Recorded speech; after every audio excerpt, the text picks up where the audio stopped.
All right. Greetings, revelers all, and welcome to the Stone and Starlight Carnival on the Critical Misses Twitch channel. My name is Abby Gellner. I use she, her pronouns, and it is my honor and privilege to invite you to a session of Under Hollow Hills, a role-playing game by Meggie and Vincent Baker in which we portray the performers and workers in a traveling circus that moves between fairyland and the mortal world. Before we begin, allow me the pleasure of introducing our cast. Pray tell us your name, your pronouns, as well as your characters' names and pronouns. I will kick it over to Max to start. Hello, my name is Max. I use he, they pronouns, and here I will be playing Calix, who also uses he, they pronouns, and they are the Crown Stag playbook. Please pass it off to another one of our performers. Peku, you're next to me on the overlay. Yes, hi. My name is Peku. My pronouns are they, them. I will be playing Gento. They, them pronouns, and their playbook is the troll. And I'm passing it along to Allegro. Hello, I'm Allegro. I use they, any pronouns, and I will be playing the Feathercloak, Colibri Clover, who uses they, her pronouns. Wonderful. And shout out to our friend Pluto, who unfortunately is feeling under the weather and couldn't make it. Hopefully they will join us again next week.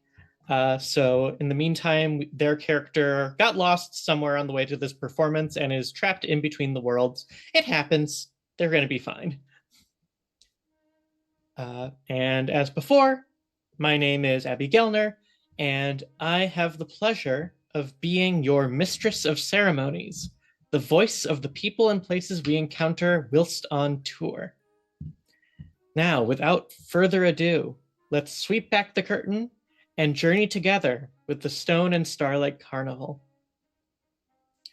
We find ourselves moving, as the pixie flies, over rolling green hills, speckled with yellow daffodils and white snowdrops, beneath a vibrant blue sky. It's a land not unlike one you've seen before, but just a step to the left and down. This is Fairyland, and spring is just about to give way to full summer. Winding between the hills of this landscape is a dirt road, and upon the road is a caravan of wagons, perhaps a dozen in all. This is the Stone and Starlight Carnival when it's at home, the spectacle and glamour stowed away until needed. And of our three performers that we have here with us, whose wagon is in the lead of this caravan? I think that would be Gento's. All right, wonderful. Technically, Gento calls it a wagon just to be fancy, but it's actually just a medium-sized cart pulled by a brown and white goat with opalescent eyes. And Gento's just up front, just patting the goat's butt, moving it along, singing something off tune, and then looking back just to check the others if they're still okay. Just, humming along with their mushroom hat bopping up and down. Mm-hmm. Could you briefly describe what Gento looks like?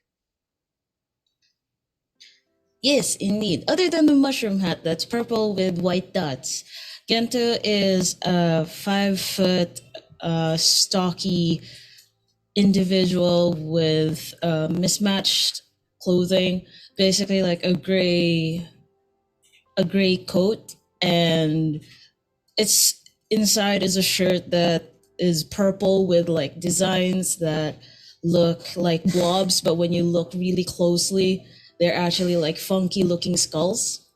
They have a bright orange ascot. They have this pair of pants on that's full of patchwork. You don't really know where the patches come from. Hopefully it's through legal means. And they have sandals on the straps are made out of vines, and the bottom is like made out of kind of like a plank of wood. So whenever Gento walks, it's like, Wonderful. Gento just has like the patchy beard on. Yeah. Mhm. Excellent. Right. That's about it. Yeah. Great. Whose cart is next in the order? I'll take the next one.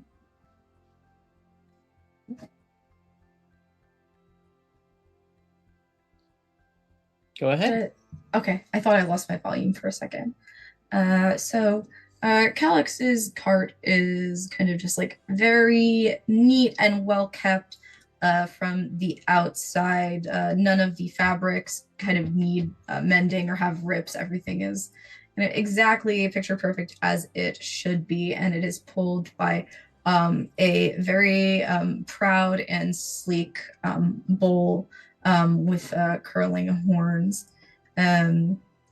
Inside, Calix is a androgynous but masculinely leaning fellow with copper hair.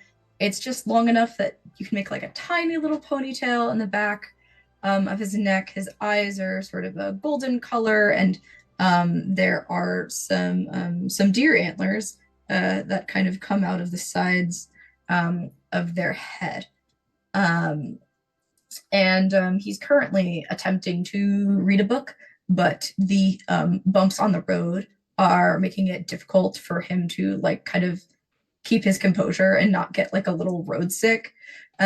So he's kind of going along, and kind of every time you hit like the wrong cobblestone, you can see them really try to like press onto the page and focus to whatever they're reading.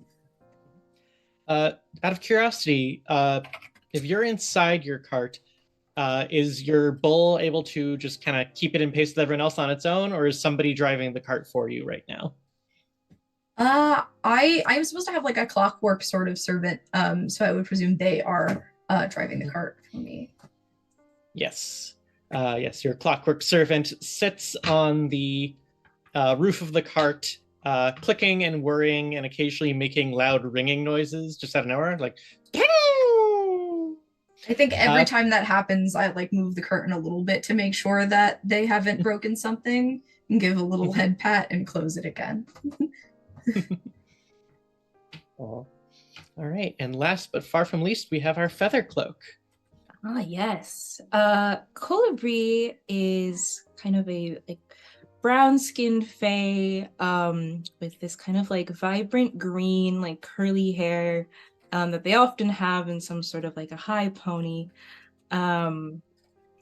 Sometimes like little flowers that they just find on the road decorating. And these kind of like golden green like feathers. Kind of coming from parts of like where you would expect ears and their neck. They like to wear a lot of golds and greens. It matches their feathers.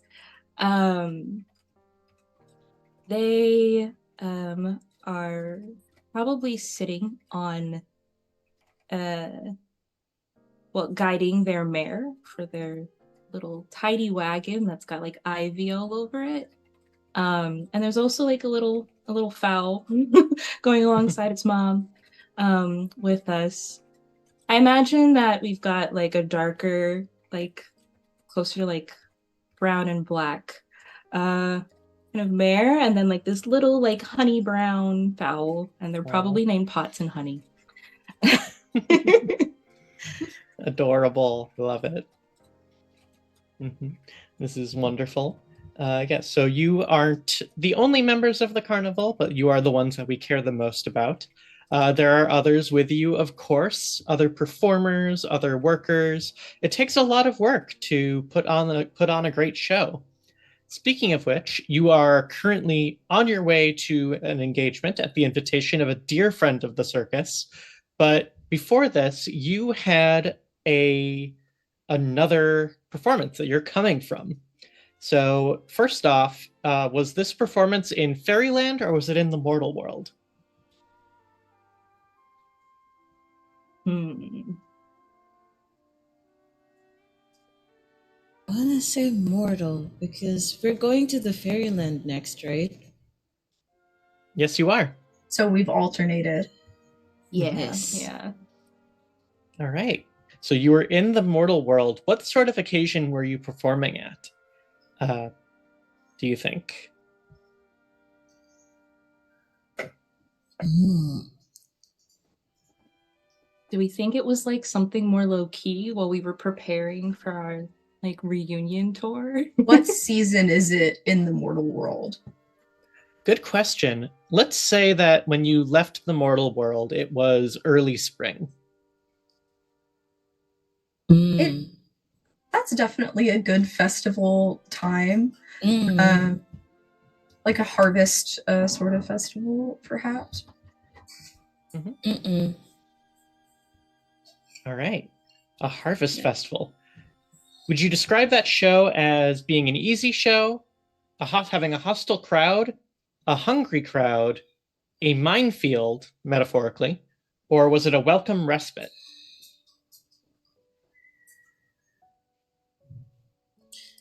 I want to say minefield. Ooh, why was it a Really? minefield? I think usually a show in the Mm. mortal realm might be like less pressure because we have some fancy magic stuff. So if something's gone wrong, it can domino. Oh, interesting. I also did not mean to Like, cut you you know, off, the Pecker. butterfly. No, it's okay, it's okay. Like, I do agree with that. Like, you know how everything's going well, everyone got their guard down, and then suddenly, like a butterfly effect, someone just stepped on a piece of paper and everything went downhill.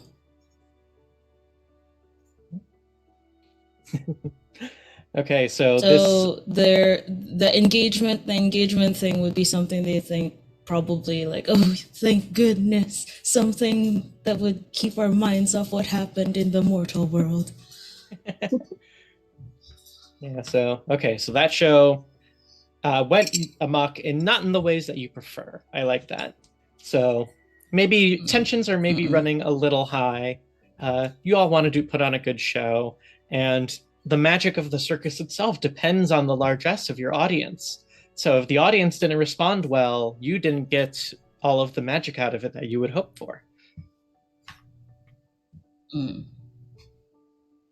Whoops. Well, that's okay. I imagine because it was a harvest festival, there was... Oh, sorry. Go ahead. Sorry. No, please, continue. Oh, I imagine because it was a harvest festival, there was an issue with the food sellers, and then it got really bad when it came to the shows. Like, food was involved in the issues. Oh no. Uh-oh. Whole crowd gets food poisoning. Never a good look.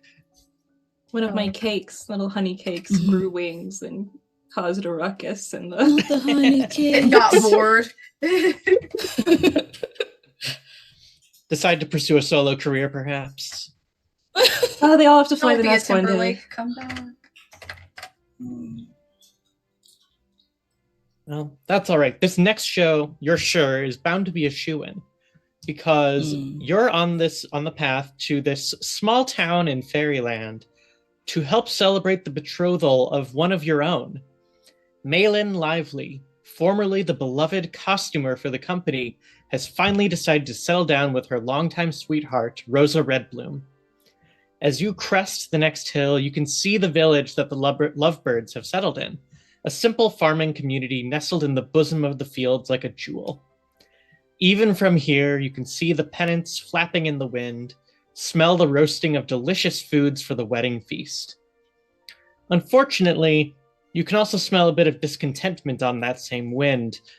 You're, perhaps because of the issues in the mortal world, you're running a bit late, and the ceremony can't start without you.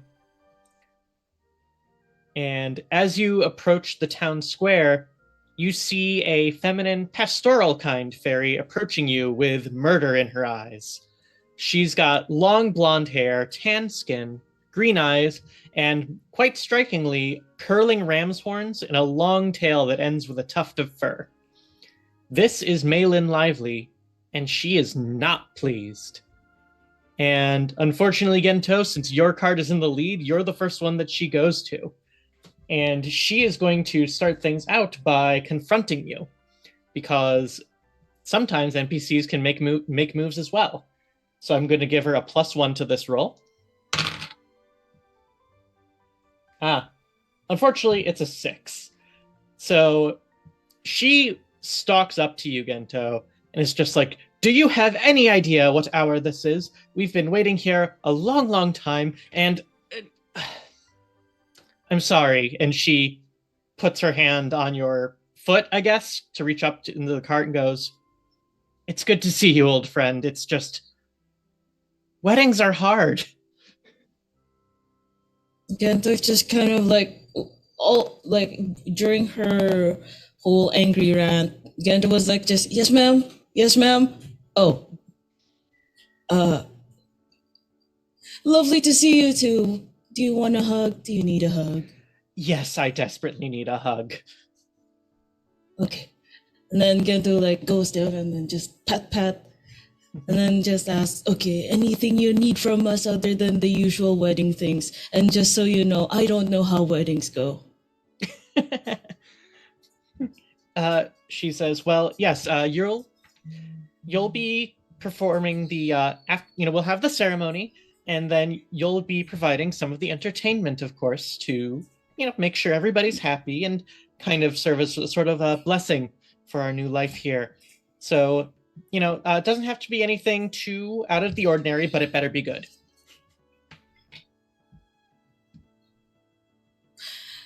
Okay. Better be good. And then just what happened in the mortal realm just flashed in Gento's mind. Sure. Calyx, Calibri, Malin says hi. I thought I was going to get away with it.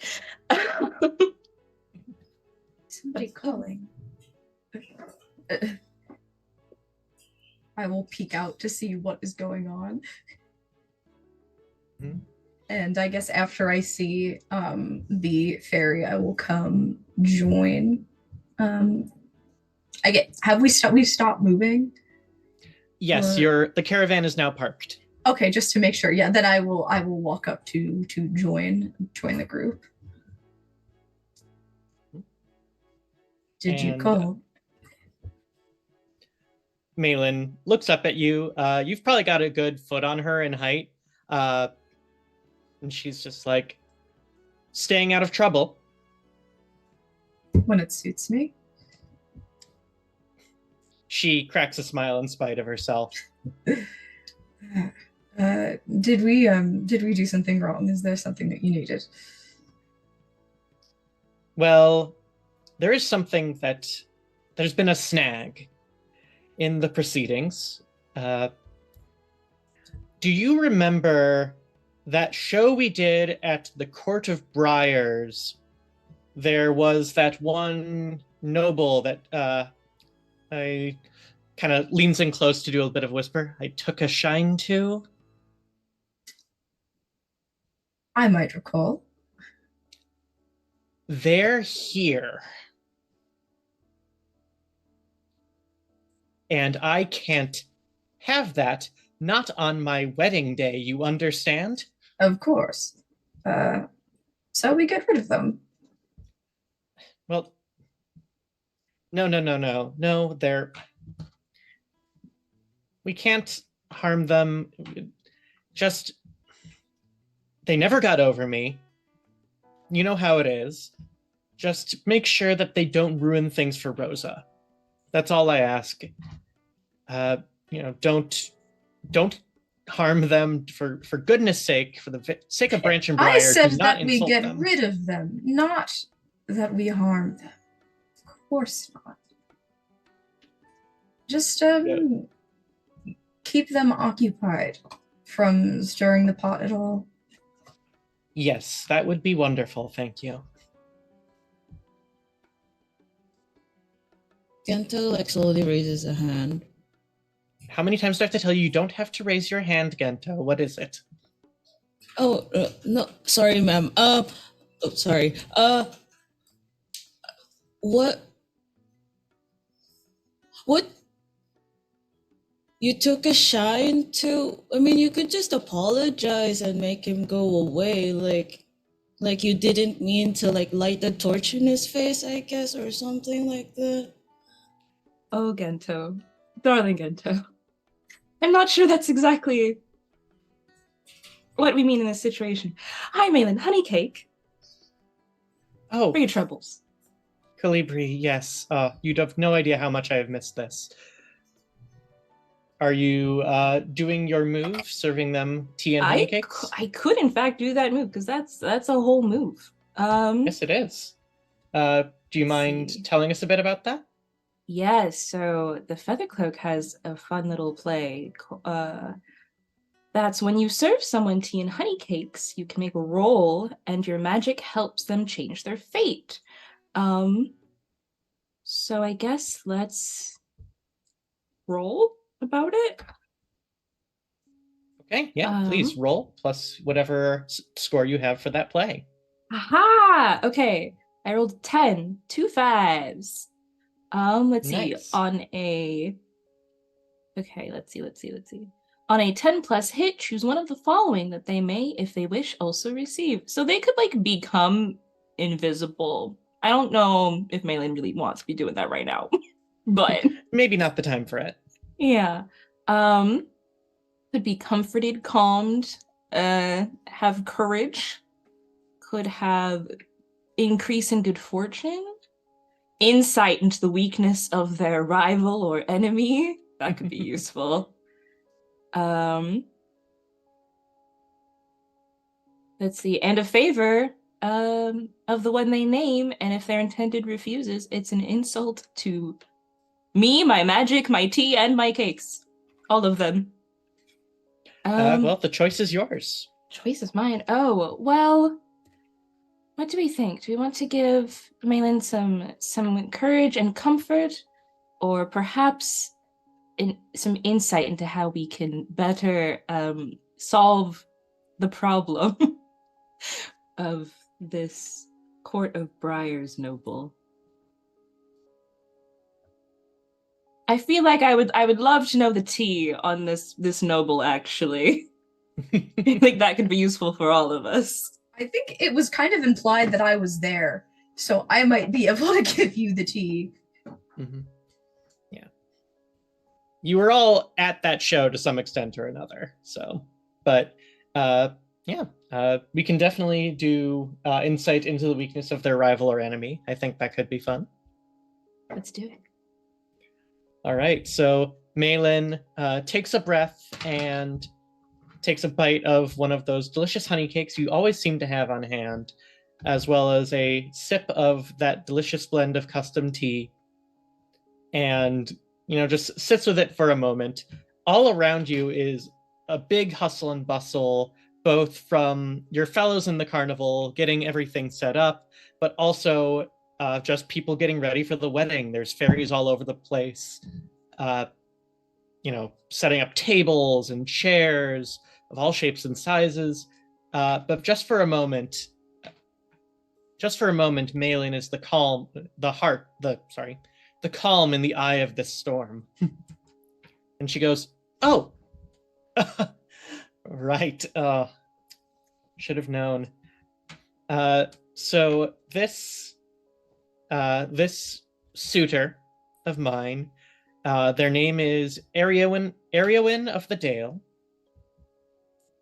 You won't be able to miss them. A noble like that sticks out like a sore thumb in a town like this. But if you really want to distract them or anything like that, they love flattery. They cannot get enough of it. If you make them feel good about themselves, they'll let you do whatever you want." She winks a bit. And I'm sure you wouldn't know anything about that, dear. Of course not. Of course not. I'm an honest Fey. What can I say? But I'm settling down. My wild days are behind me.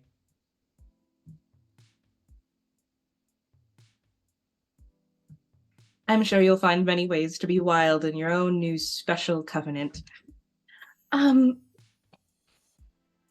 then, is there anything we can do immediately right now before we settle in and, well, go meet this fun new friend of ours? Well, I get the lay of the land, of course. I don't need to tell you how to set up get ready for a show. You'll want to meet my intended, of course. She's something quite special. And I do believe that the officiant may want to speak with you at some point. One of you at some point as well. Be warned, he can go on for quite a bit, but he's a bit of a sweetheart nonetheless. So, Yes, ma'am. All right. So, out of character, what y'all can do y'all can do right now is you can do things like, attempting to distract Arian of the Dale. You can also get ready to, figure out what sort of show people want here. Get the lay of the land, talk to people or snoop around or anything like that. Find good opportunities. And when you're ready, then we can start planning out our show. I think Gento would be insisting in helping out like the staff who are like getting everything together, like even just tiny things like, oh, do you need to carry this? Let me do that for you. Stuff like that.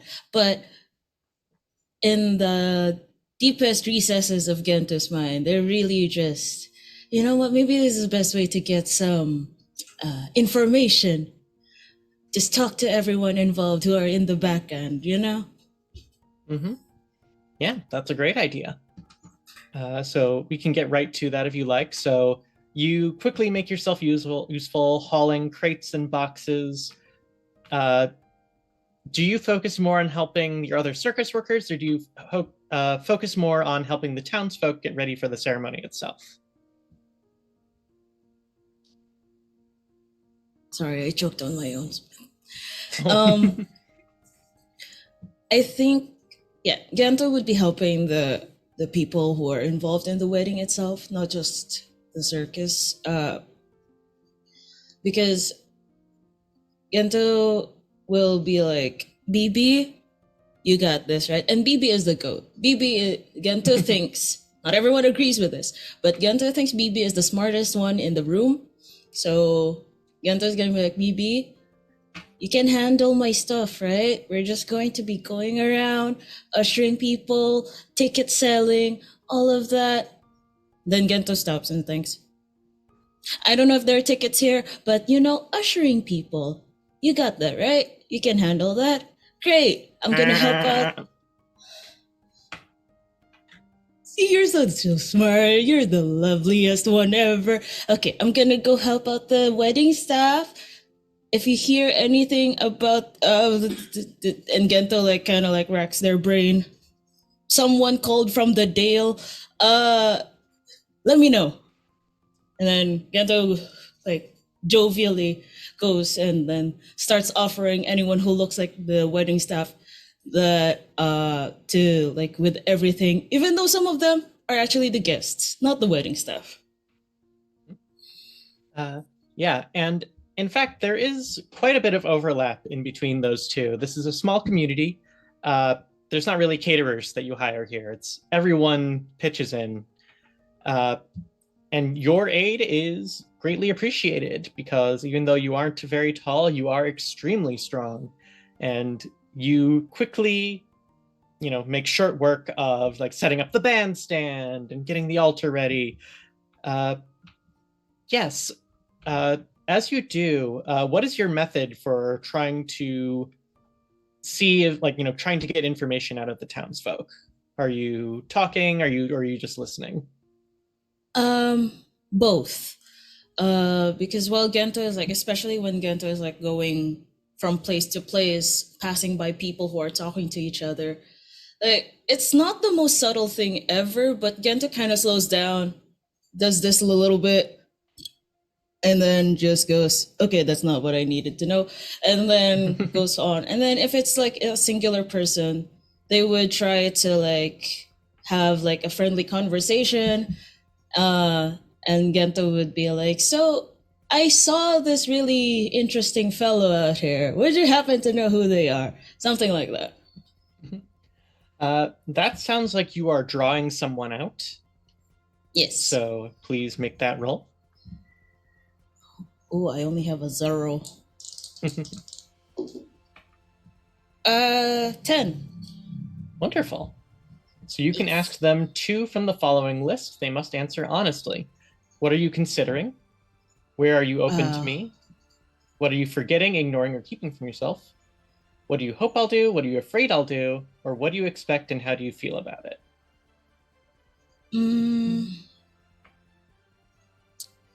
What was the first one again? What are you considering?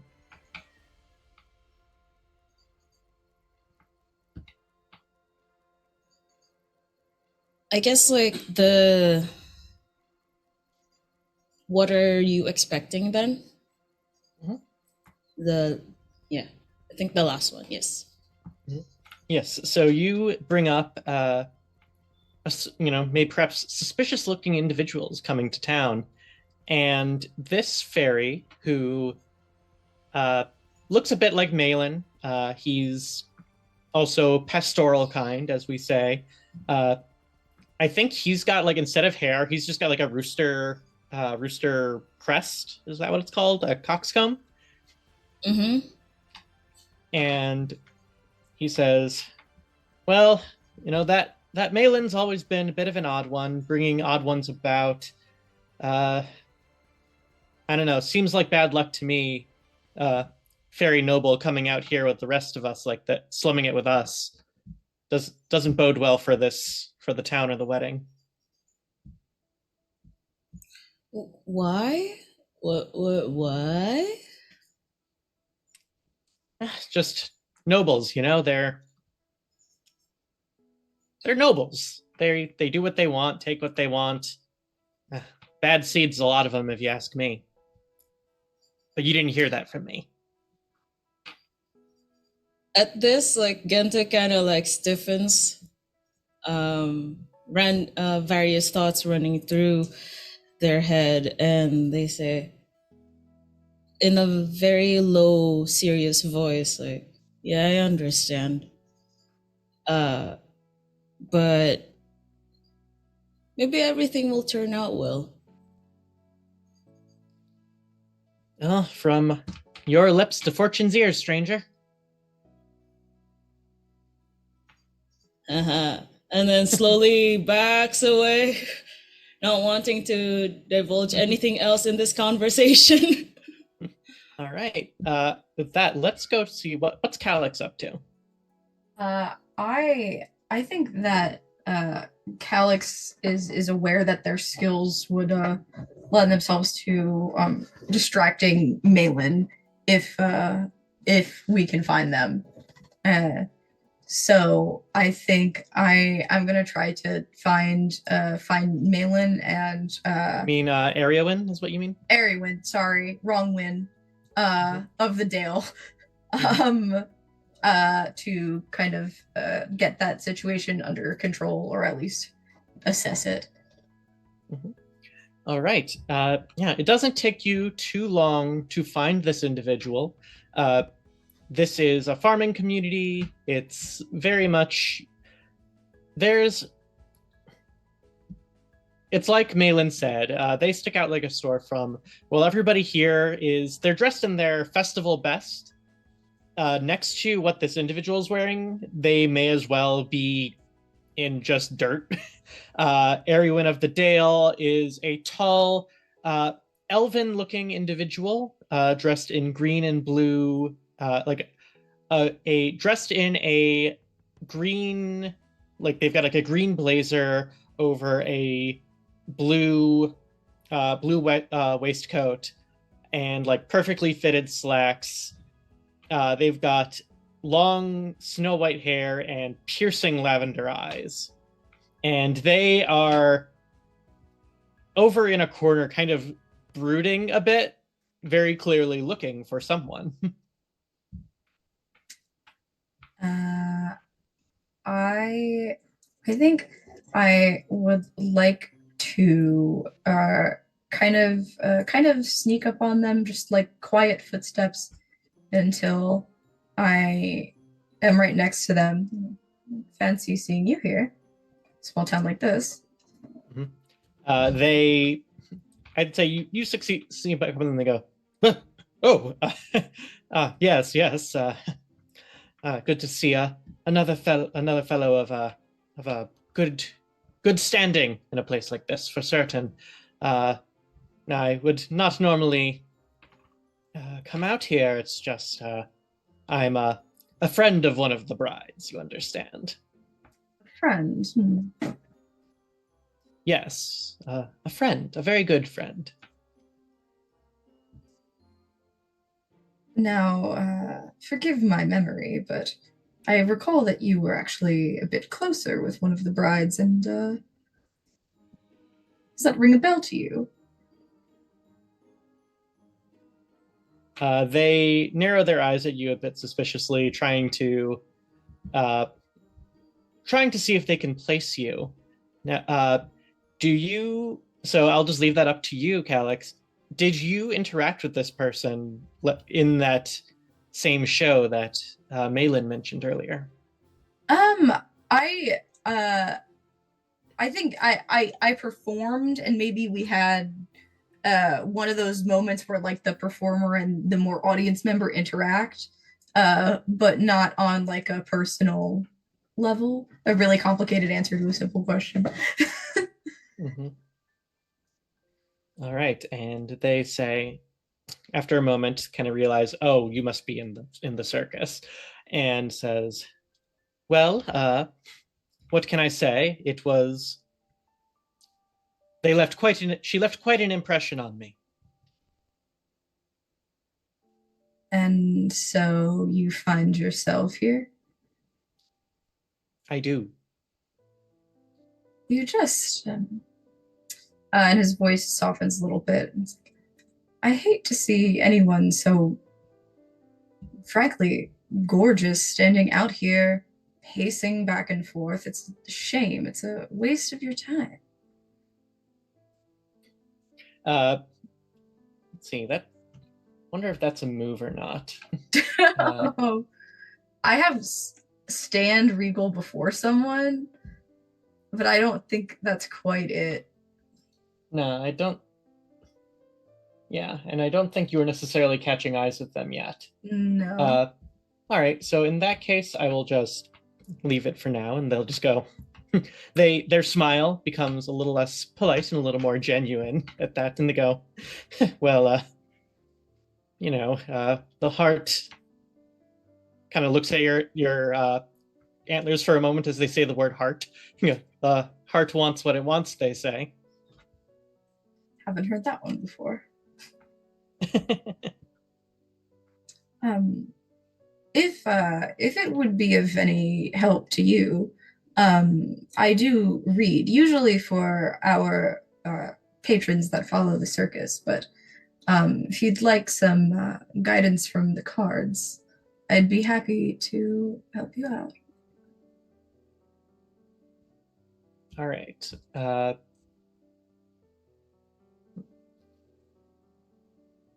Let me think for a second.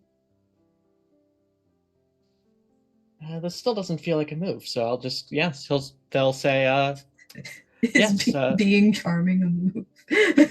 Yeah, it's like one of those things where like, well, it's not really, you're just being cool. They go, oh, I suppose it couldn't hurt. I'll show you my cart, and I'll offer my hand. And if they take it once we head in the right direction, I will kind of find the eyes of Colibri or Gento, whoever's passing, and be like, get the show on the road.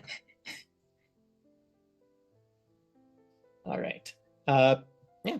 So you, you go to someplace a little quieter, and I'll say, Calibri, you notice that you are quite perceptive, and so when you catch that from look from Calix, what are you up to? I was going to go see if I could find the other bride, and I'm wondering if that's still that's still the move. I guess that could count as getting the show on the road, right? Making sure she's ready, she's okay, Yeah, she's she having a is, great and time. yeah, and she is one of the people that you are going to be performing for. It helps to get get that. So it doesn't take long to ask around to find Rosa Redbloom. She is standing off to the side. Looks like you can already see like Malin's kind of in the thick of things, directing things around. She did that in circus. She doesn't know. Rosa is taking a step back. She is looking resplendent in her gown. She is very tall for a pastoral fairy. Very got a very willowy figure, dark skin, hair done in a very lovely braid, flowers in that hair. And as she sees you approach, she goes, "Oh, hello. You must be one of Malin's friends." Yes, hello, dear. My name is Colibri Clover. Just thought I would come and check in with you as we get ready for the big show. Oh, well, thank you. I've heard so much about you and the circus. I never thought I'd get to see it for myself. Oh, well, everyone has to see the circus at least once. Well, I Do suppose tell me, so. what can I do to help you? What would help you be able to sit and relax right now? Mm-hmm. Uh, let's see. Uh, I would say might be sizing someone up, actually. Oh, okay. How do I do? Okay, So, I'm not terrible at that. mhm. Um, oh, just kidding. I'm very bad at that. I got a 4 total. That's all right. So you can still ask one of the questions from the list. What do you intend to do? How far are you prepared to go? Where are you confident and where are you uncertain? What do you hope will happen? What do you fear? And how are you prepared for each? So you can still ask one of those questions. Oh, I think I'm gonna go with the last one. What do you hope will happen? And what do you fear? And how are you preparing? Mhm. Yes. So what she hopes happens, she's very clearly, she wants this to go well. She wants to have just a nice, lovely ceremony, one that they can remember for the rest of their lives. Uh, what she fears is she fears that she and her more rural way of life won't appeal to Malin, and she's afraid that the glitz of the circus will remind her of her more wild days and draw her away again.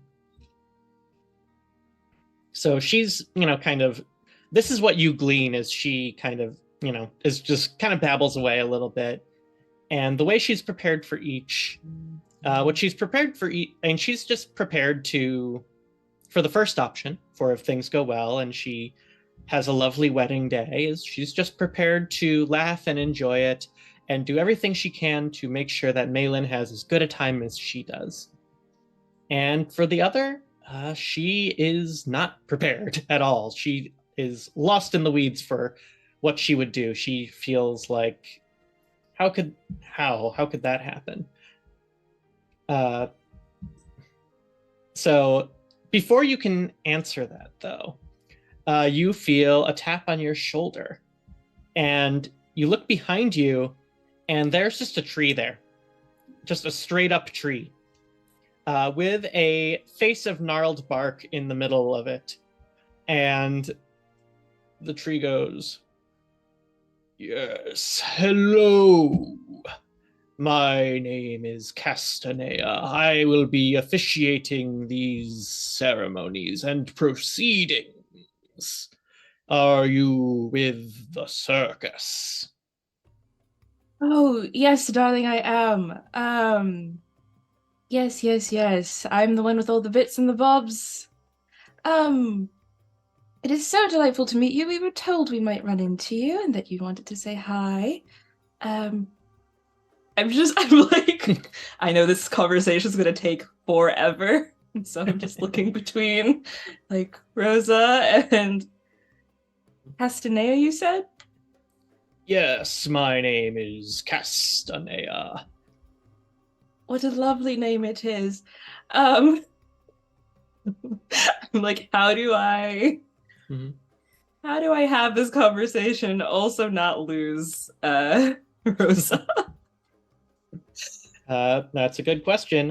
Rosa's attention is wandering. Is like Rosa's clearly like, I do not want to be part of this conversation. I have dealt with this person enough already. Oh, my dear. It is so lovely to meet you. What amazing officiant you seem to be already. I was just thinking that we were hoping, I think Gento wanted their goat to be a part of the ceremony. Maybe they could like bring in some flowers or something. Do you have any idea what they could do? There's baby over there. I'm just gonna like point all the way. Did you just sacrifice BB for this? No sacrificing the goat, just socially giving away Just the goat. I consent. Okay, great. BB can handle herself. Yeah, BB's a strong, independent goat. It's fine. Yeah. I am going to ask you to, I think this is putting someone off as you are trying to get them away from you somewhere else and do it without giving offense, of course. Yep, that's delightful. Okay. That could have been worse. That is an 8. All right, on a hit, they must back off and give you time and space. On a 7 to 9, they can remain nearby if they choose and follow along behind you if you leave. Oh, great. And Castanea says, "Very well, I will expect this goat. I will be right here if you need something, but I did have something to ask of you for the sake of the proceedings and ceremonies." Ah, yes. Anything for the proceedings and ceremonies. Tell me, what is it? For the ceremony, they intendeds must break something symbolic of their old lives. And it is my belief that something that Malin may find symbolic may yet reside amongst the carnival. I do dare say that is probably an acceptable guess. Well, I will definitely be on that. That I can do that for you. Just as you so kindly for me are checking out BB. Why don't we both go do those things? Yes. All right. And yeah, Castanea slowly makes their way over towards BB, and you can hear them rumbling, "So, young goat, it appears that you are to join." Delightful. So I now have to choose between going and doing this task immediately and being like, where did Rosa go? Yes, and as you're doing that, let's check in with Gento. Gento, so you've gotten the sense that people here don't really they don't trust Ariawen, and you get the sense that they may not trust Malin very much either. What are you up to now? So Gento's walking around doing social math in their head because it doesn't make sense for them why people of this town don't trust Maylin. That implication, and also trying to reconcile with like nobles aren't that bad, right? Right? They're not that bad. That's just like judgmental. We're trying not to do that. We're being better than that, right? So there's a lot of mutterings going on when Gento, and then I think at this point, when Gento looks up, sees this huge tree approaching BB, I'm like, who? Whoa, whoa, whoa, whoa, whoa, whoa, whoa, and then goes to run towards where BB and the tree are, and says, wait, and then does this like almost comical breaking in their track, like trying to like get in between BB and the tree, or Castanea in this case. Yes. And the tree looks down at you and goes, "Excuse me, I was asked to check in with this creature about the proceedings for this evening." Hello, hi, my name is Gento, but I do respect that the check-in, but I would suggest very politely to like stay at least 5 feet away from BB. BB's the goat. 5 feet away, because I mean, with all the respect in my heart, you look very scrumptious to BB. The tree leans over as much as a tree can and looks down at BB, and BB just is like staring up with those big horizontal pupil eyes. Yeah, you're not lying. BB would devour this tree alive. Yeah, so this is less of a concern and an insertion of any disrespect. This is more of like safety issue. I think because of this tree's personality, I think this might be when you confront someone roll of just being able to be like, don't Sir. don't do that. Sir, I'm trying to help you. You know how it is. Some people just don't understand that they can't pet the dog. Oh, yeah. Hold on. It's an 8. An 8 is good. So on a hit, you interrupt them and they can't proceed without dealing with you. So in that case, Castanea is stuck here. And it says on a 7 to 9, if they don't want to back down or force your hand, they can try to prevaricate, mollify you, explain, bargain, or justify themselves instead. But I think in this case, with a successful roll, Castanea just goes,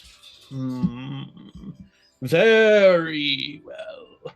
But the young individual earlier suggested that this goat may be able to bring some flowers to add to the solemnity of tonight's evening. Do you think that this would be possible? Quick clarification. Will the flowers be encased in something like a transparent basket or something like that? Because the flowers, yes, can be delivered by this goat, but it might not be of this world by the time it gets to the altar. That would be unfortunate. Please ensure that the goat does not devour any plant life involved with the proceedings. Gento just goes, all plant life. Gotcha. And as you do that, BB is just chewing on like the grass in the village green. Like already like putting like a bear patch in there. Yeah, Gento just was like, oh boy. I got my job work out. Like, okay. Okay, can do. I just have a performance to do though. We're actually part of the carnival, so we're also going to be preparing. But I will make sure that flowers will be brought to the proceedings and ceremonies. Thank you, kind being. Now I shall go to practice my lines for this evening. Fare thee well. Fare thee well. And then just backs out and just says, BB, I'm so sorry, but you're going to have to, like, I don't know, stop eating plant life, apparently. I know. It's not the best situation ever, but we have to. It's not the time right now. Oh, poor BB. BB. All right, Calix. So you led Ariawan somewhere with the promise of a tarot card reading. I'm curious what you mean by that, because I've used that line myself. And oh, you actually got your deck. Oh, I can't hear you. I can't hear you. I had myself muted. Yes, I do actually have a deck. Though I am probably gonna. It's really just for effect. Yeah. So I think Calix's goal is to kind of just like, yes, use the cards, but more so provide some more logical insight in that kind of coming to a wedding to try to stop it basically is a horrible idea and it doesn't work.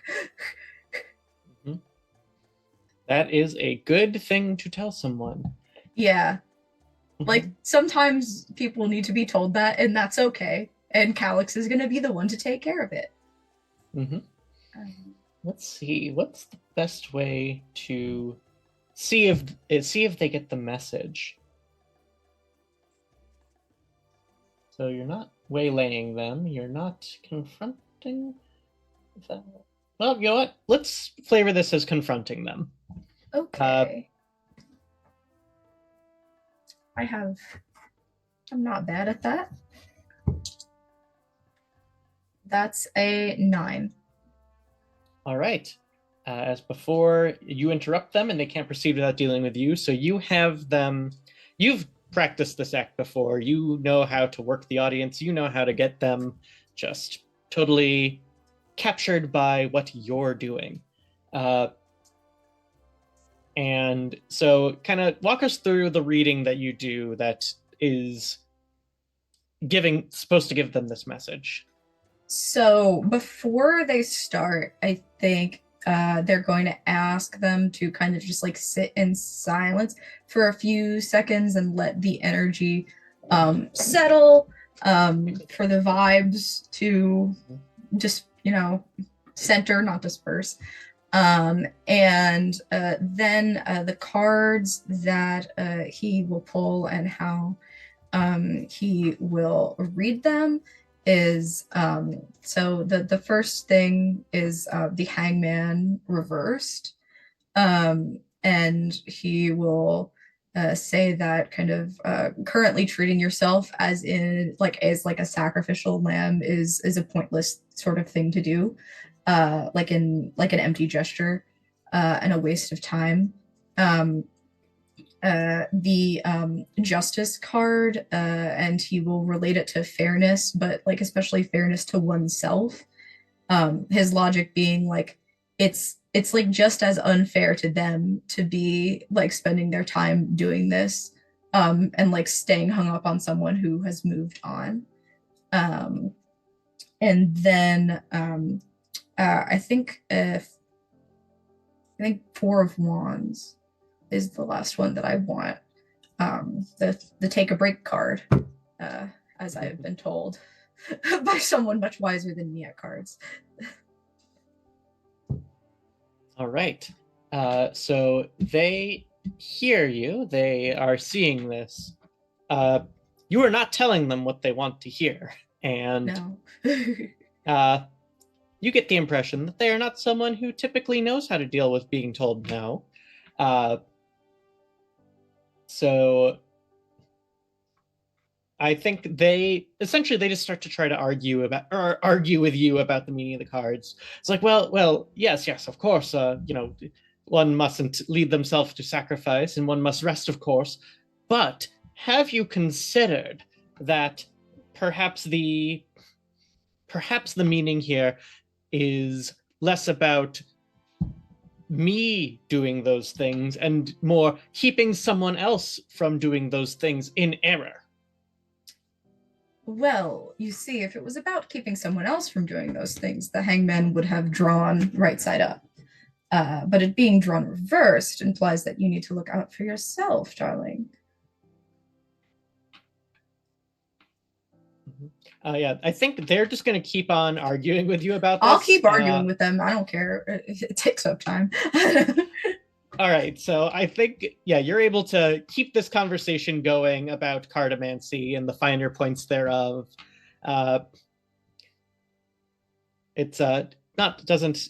I think that's a good way to make sure that they don't make a mess of the planning process at the very least. Now, I'm going to ask you right here. Does anyone have anything else they want to do before we begin planning the show itself?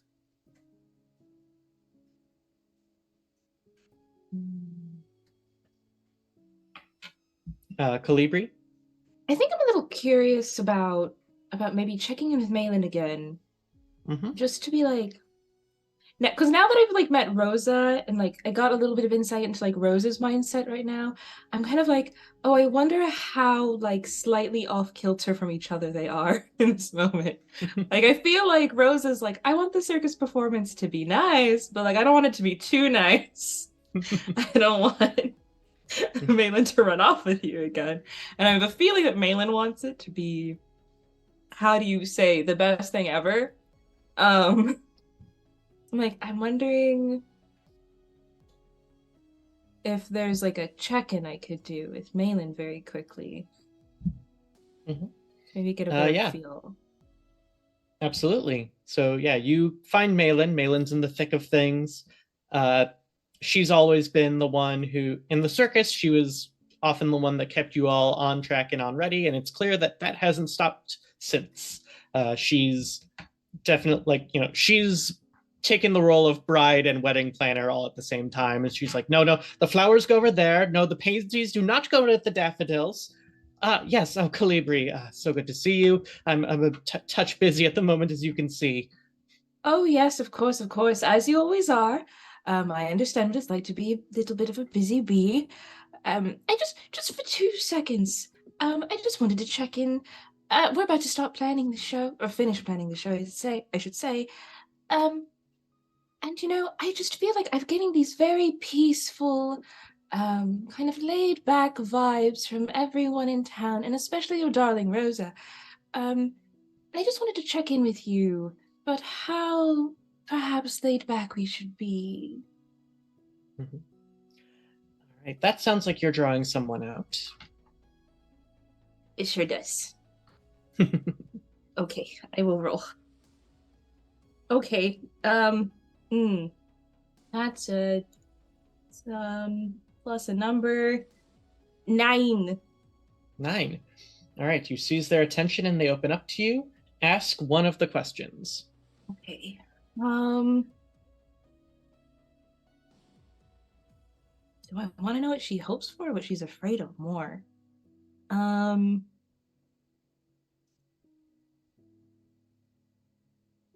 Actually, you know what? Let's go. What are you forgetting, ignoring, or keeping from yourself? That's a good one. Let me think about that for a moment. Maybe we can help fill in a blind spot of some kind. Forgetting, ignoring, or keeping from herself. So I think what she says is, well, I want this to go well. Rosa has been so patient with me since I met her before I joined the circus, and we were separated for a long time, and now we're back together. And she's,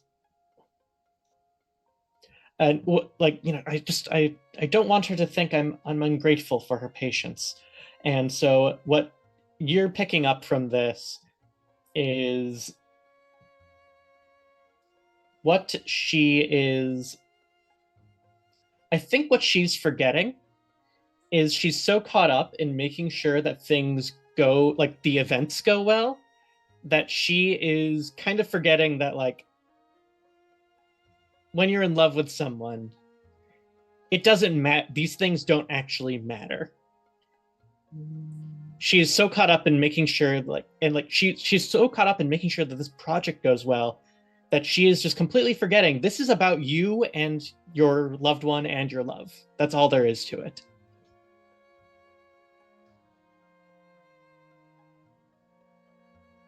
Oh, my darling, you're both so, well, lovely to each other. I kind of want to like very gently take like anything she's like clutching or holding, like kind of like holding on too tightly to, or work piling up around her, and kind of like gently like try to get her to put it down for a moment. Mm-hmm. Yeah, that's definitely a bit of a challenge. She's like, no, but no, they're putting the flowers in the wrong spot. No, it's okay. It's all right. Do you think Rosa cares where those flowers go? No, they're lovely flowers. Do you think Rosa will really be looking at anything besides you? I am pretty incredible. You are pretty incredible. We'll miss you terribly. I think maybe, just maybe, you put some of this down and you let all of these lovely folks around you take care of it, including us. We at the Carnival have got you. You know me. You know us. Always catch anyone who's falling. And usually there won't be anything broken afterwards. So, you know. Well, you are one of the few people with sense in that madhouse, so yes, thank you. There always has to be at least one of us. Don't worry. You haven't taken all of the sanity away with you. All right, thank you. I will delegate some of it. Good, good. And don't ignore Rosa. She's such a dearest. She deserves attention. That she does. Right. Now, I think I'm going to shift gears a bit. We are going to get into the planning stage of the show. So you have gotten a bit of the lay of the land. So what's going to happen now is, just out of character, we're going to discuss, or maybe in character if you prefer, actually, you all reconvene to discuss, okay, what acts are we going to put on for tonight's show? Who is going to be doing what? And remember, you don't necessarily have to be at the center of the stage if you don't like. If you prefer to help from the sidelines, you can. And some other duties besides, putting on a performance include being the ringmaster, working the lights, working, if someone's juggling, throwing the balls out, things like that. So what performances are y'all feeling this evening?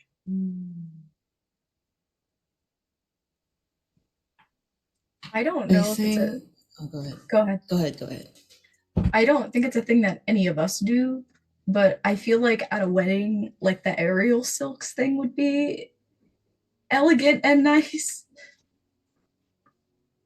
And again, that's, as long as you can be a performer, you can do any kind of act you want. They're mainly that's true. Yeah. All of the things on your character sheet that say what places you have in the carnival, if it says performer, you can just perform. And the other ones are mainly suggestions. I would do that then. All right. So we have Calix doing the aerial silks. I love it. Oh, does that mean we're going to need a different introducer and ringmaster for the night? As long as I don't go first, I don't see why. Yeah. You can also pull double duty if you like, or one of you could, or we could ask. We have NPC performers that could also take the role if you prefer.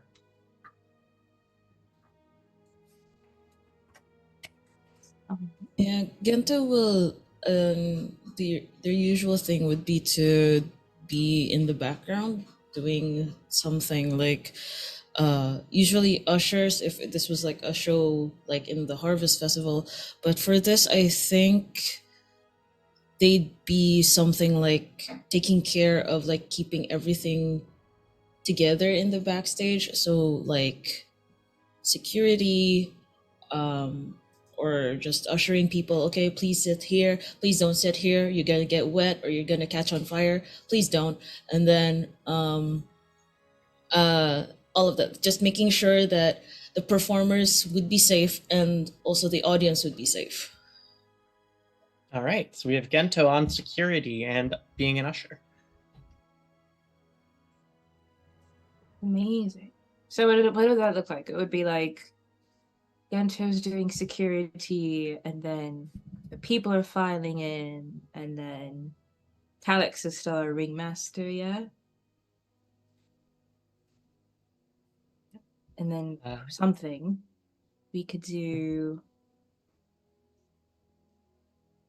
I feel like if Grace were here, to be a great time for some clowning. Maybe it says something about feats of grace and beauty. Mm-hmm. Yeah. Maybe I think maybe if we had one of the NPC performers doing that, and then I'm sure Colby would be happy to do some music. All right. Yes. So we can you have Calibri doing a musical act. Or are you doing a musical act, or are you just doing like the music for everyone else? Ooh, it's a good question. Probably an act, just because I think they want to not be on stage the whole time. I think they want to be able to help behind the scenes if something happens. All right. Yes. It would be great if you closed with the music so then people could dance at the wedding. Oh. You're right. That would be delightful. Yes. Mm-hmm. All right. So we've got Calibri is going to be our finale with the music. Calix, you said you want to be the ringmaster, which means you can't do aerial silks first. Yeah. So perhaps our opening act can be one of our NPC performers. Since it was mentioned, acts of grace and beauty, some possible ones that from my list here include Timble the Plum, Mommy Sorrel, the Lady Rosemarie, and Sweet Pea Bloom. Any of those sound like fun? Maybe we do Sweet Pea Bloom? Lady Rosemarie sounds delightful, but might be a little too close to home for Rosa. I don't know if that would be stepping on toes. Sweet Pea Bloom sounds delightful for tonight. All right, so Sweet Pea Bloom will be our opener, doing acts of grace and beauty. Don't know what that looks like yet. I will think about that while we do our break. Let's get one more act in between Calix and Calibri. So we've got aerial silks, acts of grace and beauty, music. What's another type of performance we could have to intersperse that? So we could have clowning, we could have animal acts, we could have magic. The guy who makes the hawk go around at medieval times. Honestly, why not? Like, we could have someone having a cool bird doing tricks. I mean, we already have Calibri, of course, but it could be a different one. A different bird. There's room for so many birds. I was joking. Well, okay, but I like the animal act idea. People can do things with horses or dogs or anything, really, because this is Fairyland and the rules don't matter. They don't. But something... I was actually thinking as well for Mommy Sorrel, like the magic act. It's It's a magic act that kind of looks like holograms. Oh, someone said that Just- we should get the goat in. Bring in BB. That is the animal act indeed. BB just comes on Beat- stage, everyone breaks out in cheers.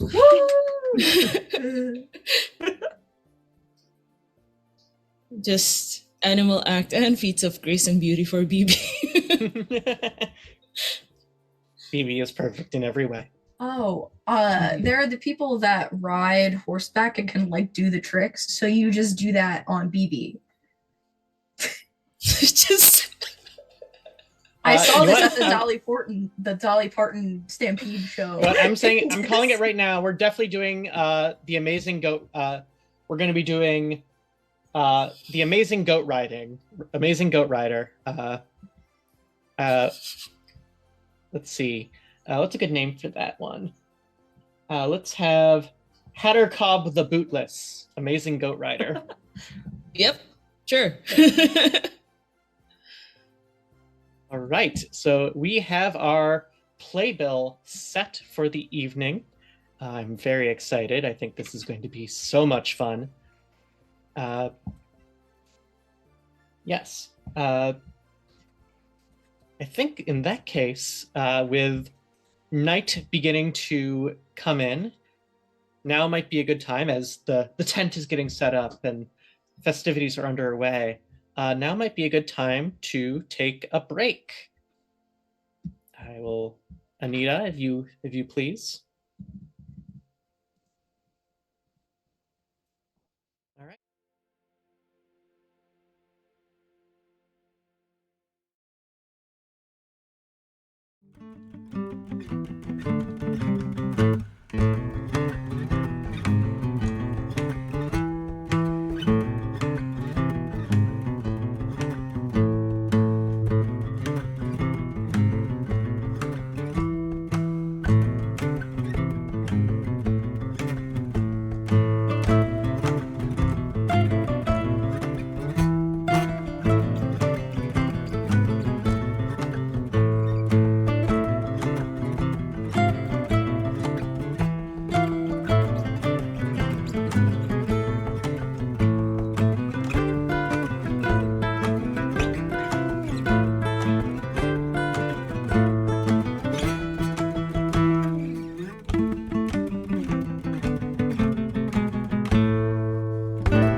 Hello and welcome back, everybody. Thank you for joining us. Quick, just recap of where we were. If you were just joining us, the Stone and Starlight Carnival arrived in this small pastoral village in Fairyland, where a former member of the company, Malin Lively, is getting married to her sweetheart, Rosa Redbloom. Yes, that's her name. When they arrived, they found that Malin's former lover had arrived as well to possibly disrupt the proceedings. Luckily, Calix was able to keep this scorned ex-lover occupied for the duration. In the meantime, Gento the troll learned some possibly concerning facts about the way that the town is seeing this ceremony and Malin herself. And Colibri spoke to both of the brides and found that both of them have concerns, making sure, they both want what's best for the other and don't really know how to express that yet. And also we found that BB the goat has also been wrapped into the proceedings of the festival, and then we planned our circus performance, and now we are going to continue with the start of the betrothal ceremony. Night has fallen. The moon rises high and full, taking up a full quarter of the sky. Lanterns and candles are strewn about the town square and provide flickering accompaniment to the pale yellow light of the moon. On top of a large wooden platform in the center of the town square stands Castanea, the tree-kind officiant, with ribbons and bells dangling from his many branches. From opposite ends of the platform, Rosa and Malin approach one another, resplendent in their matching red gowns, their feet bare, their heads adorned by by flower rings. Solemn music begins to play as they approach one another. And Castanea speaks, his voice sounding like the creaking of wood in a storm, as he begins to speak of love and of community and of patience. He speaks of light and he speaks of constancy. A constancy which is so rare in fairy world. Hearts in fairyland change much like the seasons do. And to have a love betrothal like this is surprisingly rare because many people don't want to make a fairy promise once made is broken only under the severest of consequences. And so to put yourself in danger like that is a huge commitment. And naturally, as there comes a time when Castanea says, "Now, if there are any present who believe that this couple should not be joined in they don't have holiness here, in matrimony, step forward." And wouldn't you know it, Ariawin of the Dale is making their way through the crowd. Do any of you want to intervene? Gento, I see your hand up. We have like some window of time to like lock eyes with each other, like Calix and Colibri, right? Yes. As soon as the eyes are locked, message received, Gento is going to use a move, a troll play. Okay. Instinct-wise, Gento is going to break them. So when you break them, are you going to? So I get to choose one if I get a 10 plus.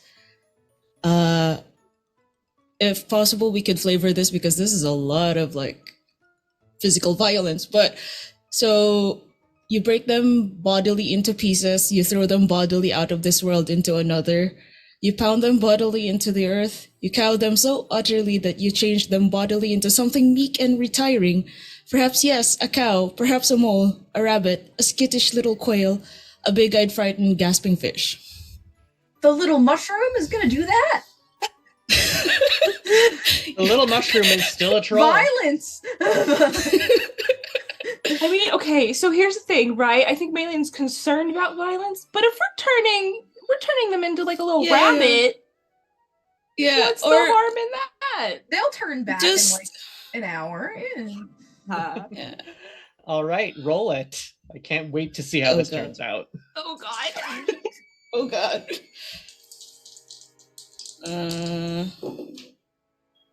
7. So on a 7 to 9 hit, you merely wound, crush, and thoroughly. Oh, so it's both 3. Wound, crush, and thoroughly dismay them. All right. So tell me how you do this. How do you wound, crush, or thoroughly dismay Arialwyn of the Dale? Okay. So as Gento locks eyes with Colibri and Calyx, they just go, and then also rushes through the crowd, kind of like perpendicularly meeting Erwin. And then Gento's like doing like a kind of like the fairy version or a troll version of the hand signs done in Naruto. But as soon as they intersect, the sign is the signals that the signs that Gento was doing was interrupted, so nothing happens. So it just so happened that Gento really just literally crashes into Erwin. All right, so you slam into this fairy noble before they can make their voice heard, causing a disruption in the audience for certain. Luckily, there's enough people in the crowd that it's like you just kind of get lost in the crush of bodies a bit, and so you are like just on top of them. And is it safe to say that even though you're not very tall, you are quite heavy? Mm-hmm. Yep. Very. So they kind of like go like, oh my goodness, oh I am wounded, I am crushed beneath this landmass, because as we know, fairies do not die easily. Mm-hmm. Only cold iron and a handful of other things can truly kill a fairy. So things like violence of this sort, it's almost a game in some ways, but somebody's going to have to act fast if you want to convince this person that this was an accident. Otherwise, they could take offense, and that wouldn't be good. For clarification, who's going to take offense, like Erwin or someone else? Erwin. Because if you can... So, essentially, Erwin is... You have an opportunity right now to convince Erwin that was like, oh my clumsy feet, I just tripped and fell on top of you, my apologies. Or someone does. Yes, Calyx. Let me help you. Yes, please. Let me come help you. Okay. I would like to kind of push over to this mess and first kind of give Gento an arm up, but then I would like to use Stand Regal before them. And I guess what I do pending on how I roll. Mm-hmm. Yes, please roll. That is a 10. Nice. So on a 10 plus, choose 3 of the following. They must stop and take a step back from you. They bend a knee reflexively. They may not speak, act, or depart until you give them leave. You may invite them to come forward and address you, and they must, or you can bid them welcome and to make free. Your hospitality now prevails here for them above any other custom or law. Okay. I will also help Ilwyn up. But I'm going to choose they must stop and take a step back from you, and they may not speak, act, or depart until you give them leave. And I'm going to do the noble smooth over the situation and be like, it's such a terrible accident. I do hope you're all right. Let's keep this quiet so they can carry on with the ceremony, yeah? Yes, and I think with your excess of dignity, it becomes clear Ariawan is a noble of the court of brambles, yes. You are royalty. And their pride and love gives way when they realize that they are standing in the presence of someone who outranks them, and as well just really just put on this amazing magnanimous display. And they take a step back and go, yes, of course, my apologies. I did not mean to interrupt the proceedings. I will gesture towards the front for them to carry on, and then I will leave my hand on their shoulder. Nice. And you can see up on the stage that Malin looks stricken and embarrassed. Rosa kind of just looks more like, well, what can you do? And the tree, whose name I have abruptly forgotten, Castanea goes, now if we may proceed. Now, Colibri, earlier, Castanea had asked you to collect something that symbolized, in some way, Malin's connection to the circus. What would you have brought to symbolize this? I think I would have brought... I'm also known to have a little bit of a hoard of things that can be used in costuming, but I think I had held on to something that Malin had left behind. My little bird-like ways of hoarding fun little bits and shiny things.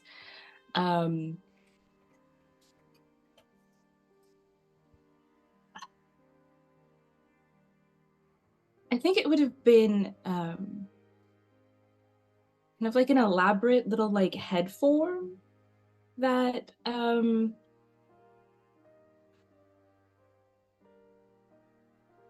Malin used to use to like make the more elaborate headpieces or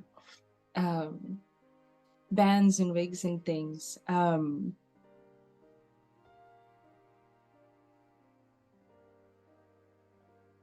But it definitely got like a little roughed up. Like it's covered in like this strange amalgamation of like little crystal bits and like little like splashes of like wine and little crumbs of things, just all sorts of residue of perhaps the more wild nights of our lives. And I think maybe it's made out of like fairy glass or something that will be very satisfying to break. All right. So Malin takes out this head form and says, with the sacrifice of this, I pledge to begin life anew with you. And she throws it on the ground, and it shatters, and the wind picks up and takes these pieces and blows them away.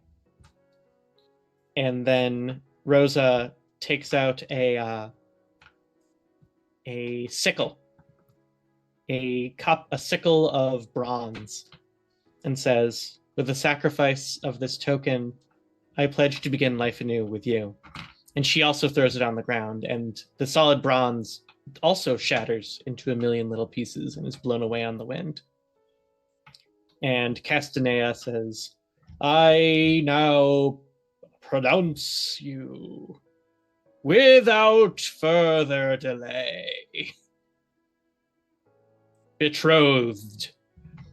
Cheers erupt from the crowd as Malin and Rosa kiss one another, and festive music begins to play. And soon enough, the feast begins. With at the high table, you've got Rosa and Malin dining from a single plate. Kegs have been breached, and cider and mead and wine flow freely. People laugh, they dance. But soon enough, the center area of this dining area with tables all around is cleared. It is now time for the Stone and Starlight Carnival to perform. Let's hear her. Calix, you are our ringmaster. Would you like to start the proceedings? Good evening, fair folk. This fine town's beautiful landscape, open skies, without a cloud in them today. I am so pleased to be able to share tonight with all of you and the performers that I share this company with on the momentous day that our alum has promised himself to a love everlasting.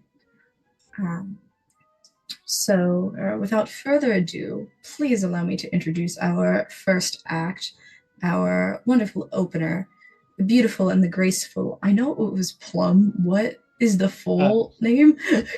Sweet Pea Bloom. Sweet Pea Bloom. The one and only Sweet Pea Bloom. Mm-hmm. All right, and the one and only Sweet Pea Bloom does indeed stroll out. She is beautiful. I'm gonna just get let's flesh her out a bit. Does somebody want to chime in with something striking about Sweet Pea Bloom's appearance?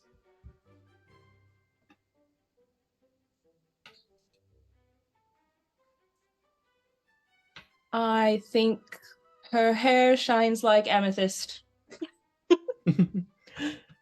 Yes, her hair shines like amethyst. It is long and done in elaborate braids, and those, in fact, are the centerpiece of her act as she dances and moves and sways to music. Her hair moving in patterns and strange ways that mortal hair would certainly not move, as this beautiful nymph enchants the crowd with her movements and her grace. In the meantime, we have Gento up in the crowd, making sure that nobody gets set on fire, making sure that people go where they're supposed to go. I'd forgotten to ask, how did you solve the goat problem in terms of BB eating the flower?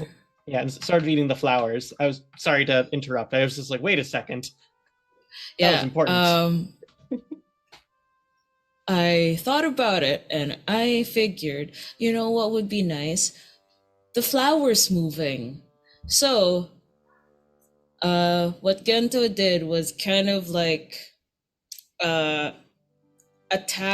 super quickly attach the flowers, like the baskets of flowers, perhaps, on a string, and then on a pole, and then just put it loosely along BB's back.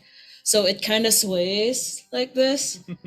So what happens is BB would be trying to follow the basket of flowers. So it looks like the flowers is actually like going around the area, instead of just like going somewhere. So Gento thought, you know what, that would be nice. I love you, BB. You got this. And then just Gento just like, you got this. Is I there love like that. the little like flower, like Mhm. the carrot on a string trick? Just Yep. amazing. Perfect. All right. So you are warmed by that memory of BB doing so well in the ceremony as Sweet Pea Bloom's act finishes. And next we have Calix performing the aerial silks. Calix, do you want to introduce yourself? If this could have been prearranged with Sweet Pea Bloom, that she can, at the end of her act, announce that I am coming out, and then after my act, I will presume announcing for the rest of the show. Absolutely. So, yeah. Oh, we lost Peku. Oh no. Oh. Okay.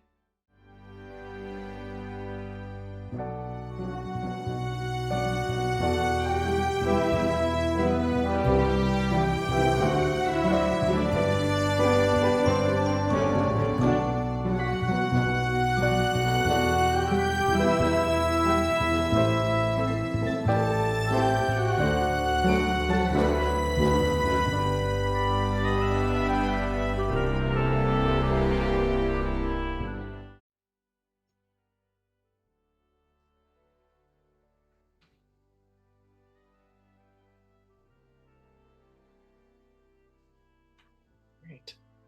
Thank you for. Oh, wait, are we live? Yes. Thank you for patience with that quick technical difficulty. As we were, Sweet Pea Bloom announces, now our darling Ringmaster Calix shall entertain us with acts of daring and grace. So Calix comes out. The two like silk-ish ribbons kind of unfurl and fall from whatever ceiling structure they are hung from. And the act. Do I have to roll to perform, or is that just a thing that I do? Yes. So kind of the standard two-part act is, if you're not sure what to do, the first thing you can do is draw your audience out I'm good at to that. figure out what they need. And then once they've done that, then you can make another move to seal the deal. Okay, yeah, so I will roll draw them out first for a. These dice just keep rolling the same numbers. I'm gonna get under dice. Or not that that's a bad thing, because that's still a 9. All right. So you can ask things like, what are you considering? Where are you open to me? What do you hope? What do they hope you'll do? What are they afraid you'll do? Yeah, I'd like to ask, what do they hope I'll do? Mm-hmm. Yes.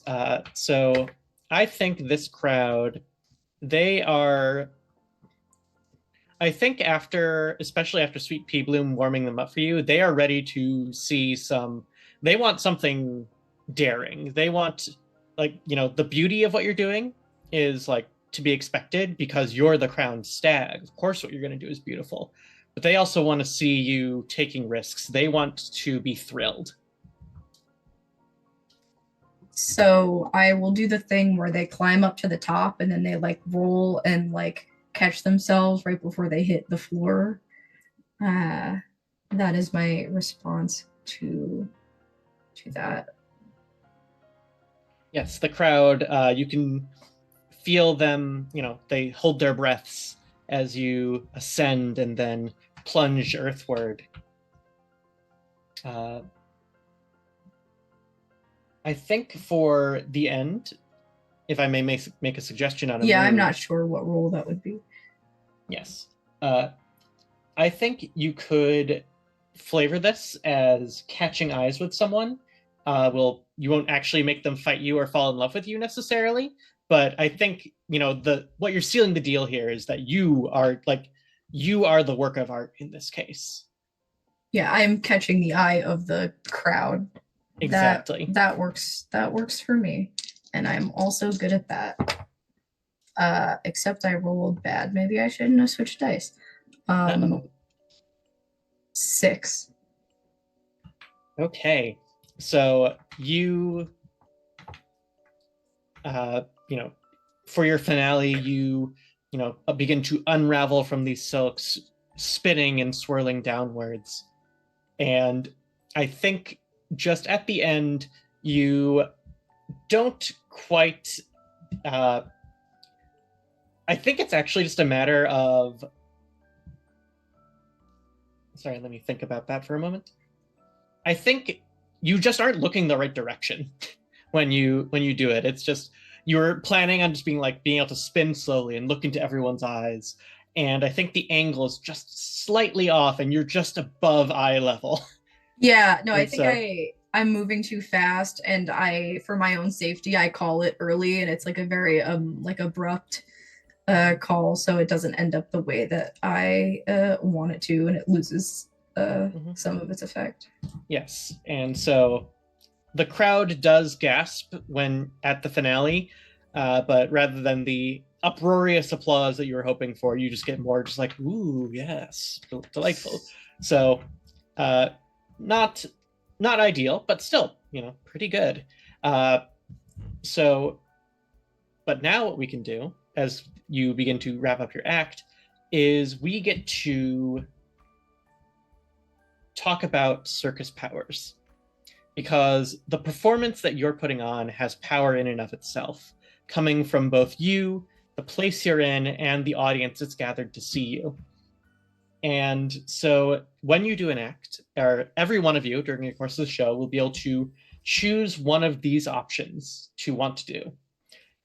One is acknowledge or celebrate a change in the circus's roster, which is only if one of you is dead, so we don't have to worry about that for now. You can captivate someone in the audience by name. You can captivate the audience as a whole, inspiring them to largesse. You can change someone's fortune by name. You can give this place its voice. You can hold, advance, or turn back the seasons of this place. You can make the audience dance to your tune. You can turn the circus's courses toward the mortal world. You could turn the circus itself toward summer or winter, or you could perform your own act of power, which you would come up with yourself. So if you can wait a bit if you would rather decide wait later, but if you have an idea now, please let us know. With the changing of fate option, would we be able to seal a happy ending for the newlyweds? Good question. Let me take a look at exactly how these circus powers work, because I would like that. I would really like that.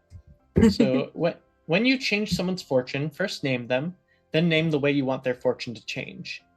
You can change anything about them except their nature and their past. You can change their form, their seeming, their luck, their health, their circumstances, the privileges they enjoy, or the limitations imposed on them. So does that sound like what you'd like to do? I guess it does.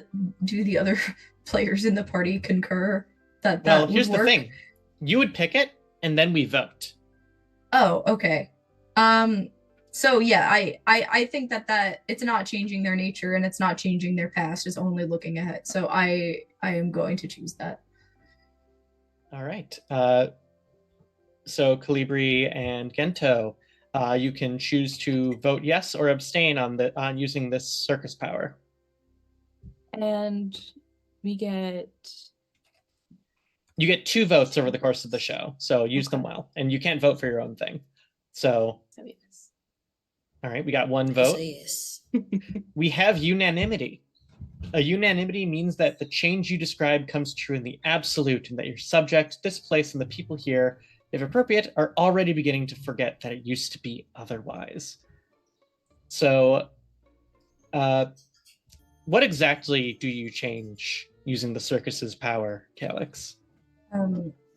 So I think I kind of change the fates where, as Melon's former lover, kind of seems to be obstinate and unable to take advice, which I will address if I run into them again, kind of wash that stubbornness away and shine the energy more onto good fortune, like good winds, stable waters for the couple moving forward in what will essentially be like an eternal union. That is beautiful. And you can feel the power of that coming to pass even as you do it. And I think Malin, being a former member of the circus, smiles at you, knowing what you've just done for her.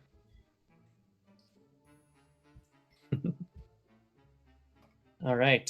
Would It's my you... wedding gift. Aw. Yeah. The next deck is Hattercob the Bootless. Would you like to introduce them? Yes, I untangle from my ribbon, dashingly toss my hair kind of out of my face, say, and if you thought that was daring, we have Hebblecorn? Hattercob. Odd. We have the fearless Hattercob the Bootless here with an animal act. We have any animal lovers in the crowd? A few people go, woo! These are farm folk. They do like their animals here. Yeah. Without further ado, then, I will make my exit. Yep. So I'm going to say that Hattercob the Bootless is a goblin. So he's a, think of that what you will, someone who, in this case, is not Calibri. Give me a detail about Hattercob's appearance.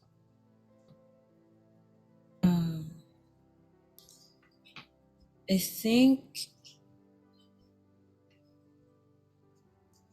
Hattercob would kind of like as an introduction to how what's Hattercob's pronouns again? We have not decided. I'm we gonna could go with, please. Like a he, she. Sure. Yeah. Mm-hmm. So Hattercob would like put, that Hattercob's gonna start a performance because they're going to put on a necklace, kind of like a good luck charm, so that no danger would come to him, and then would also put like a similar necklace on whatever animal that she's gonna be working with, so that they're a pair for this performance. I love that. Yeah, and so Hattercob, standing on one unbooted foot on BB's back, comes trotting into the center of the ring, standing gracefully, doing flips on BB, while BB's just doing their own thing, because what else would BB do? But Hattercob is managing to incorporate every flip and turn and stop into the act, invoking both oohs and ahs and laughter as the case permit, because let's face it, BB's hilarious. And when BB stops to, grab a salad off of somebody's plate, Hattercob does a front flip off of BB and onto the table, and then a back onto BB as BB goes charging to grab Castanea's roots. And the crowd is eating it up. So, Gento, I know you are not performing this time, but your goat is. And as you look on with pride, I will allow you to invoke a circus power as well. Okay. So, again, if you need, would you like me to read the list again? I do have it here.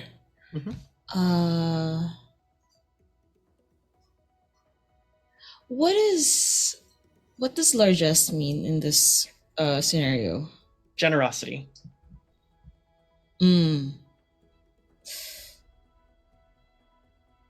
I think it's a broad. We can flavor it like, but as long as it's generosity, right? Okay. I think that's what I would like to get for the circus magic. All right. So you'd like to captivate the audience and inspire them to offer. Sorry, so there it goes. Yeah, so inspiring them to largesse, to generosity. So that doesn't necessarily mean money. That can mean many things. All right. So, for the specifics of it, because Gento has heard how people have talked about Malin and Rosa, Gento would like the people to give a generous amount of grace towards them to figure it out as a couple without anyone talking about them for a generous period of time as well. Like, let them do their own thing. Just leave them be. I will definitely allow that. Let's have some votes. Who votes that this should be a good use of the circus's power? All right, we have a unanimity. Yes. That means that they share freely what they have in plenty and also impoverish themselves of what they hold dear. Well, but they do so willingly. You're not stealing from them. Don't worry. yes. So what they have in plenty is they offer toasts to both the circus and to the happy couple, as they do, and they also, and you can feel this on the wind, something that they hold dear and impoverish themselves of is they give their trust to you and to Malin. They cast off that suspicion. This close-knit community is held so tightly, and they give it away, inspired by the performance of the circus and this goat in particular. Thank you, BB. BB's the goat in more ways than one. All right. And finally, Hattercob takes her bows and rides BB off stage. We've got one more act to introduce.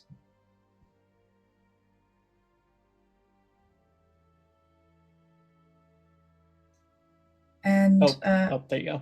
Yeah. And finally, to close out our show and bring in the rest of our night, the musical sensation, much more gifted with any instrument than me, the one and only Colibri Clover. Applause erupts as Colibri takes the stage.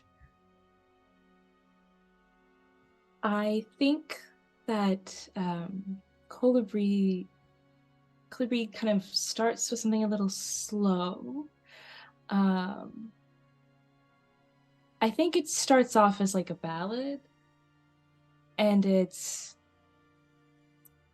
a song about a pair of lovers who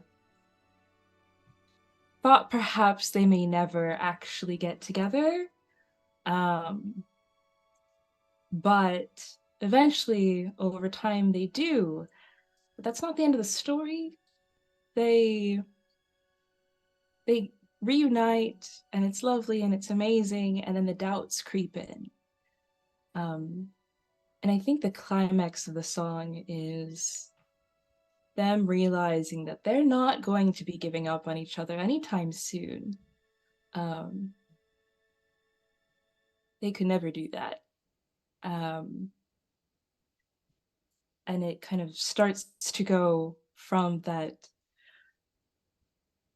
slow love song to that despondent, uncertain song to bursting with energy and music, in hopes that it starts getting people to dance, including the happy couple, maybe. And I think I want to make the audience dance to your tune. Well, before you do that, that can definitely be your circus power. I would like you to, just for the actual performance itself, roll to open up. Ooh. Oh, 'Cause oh no. singing like this is it's a very personal thing. You always open yourself up when you sing. That's true. Open up to them, you said? Yep. Oh no. I got a 6. Oh dear. All What does right. that mean? So in that case, I would still like you to choose one from the list of possible things. So there's revealed to them what you'd like them to do, revealed to them something you're considering, offer them something, confide in them, or explain something to them.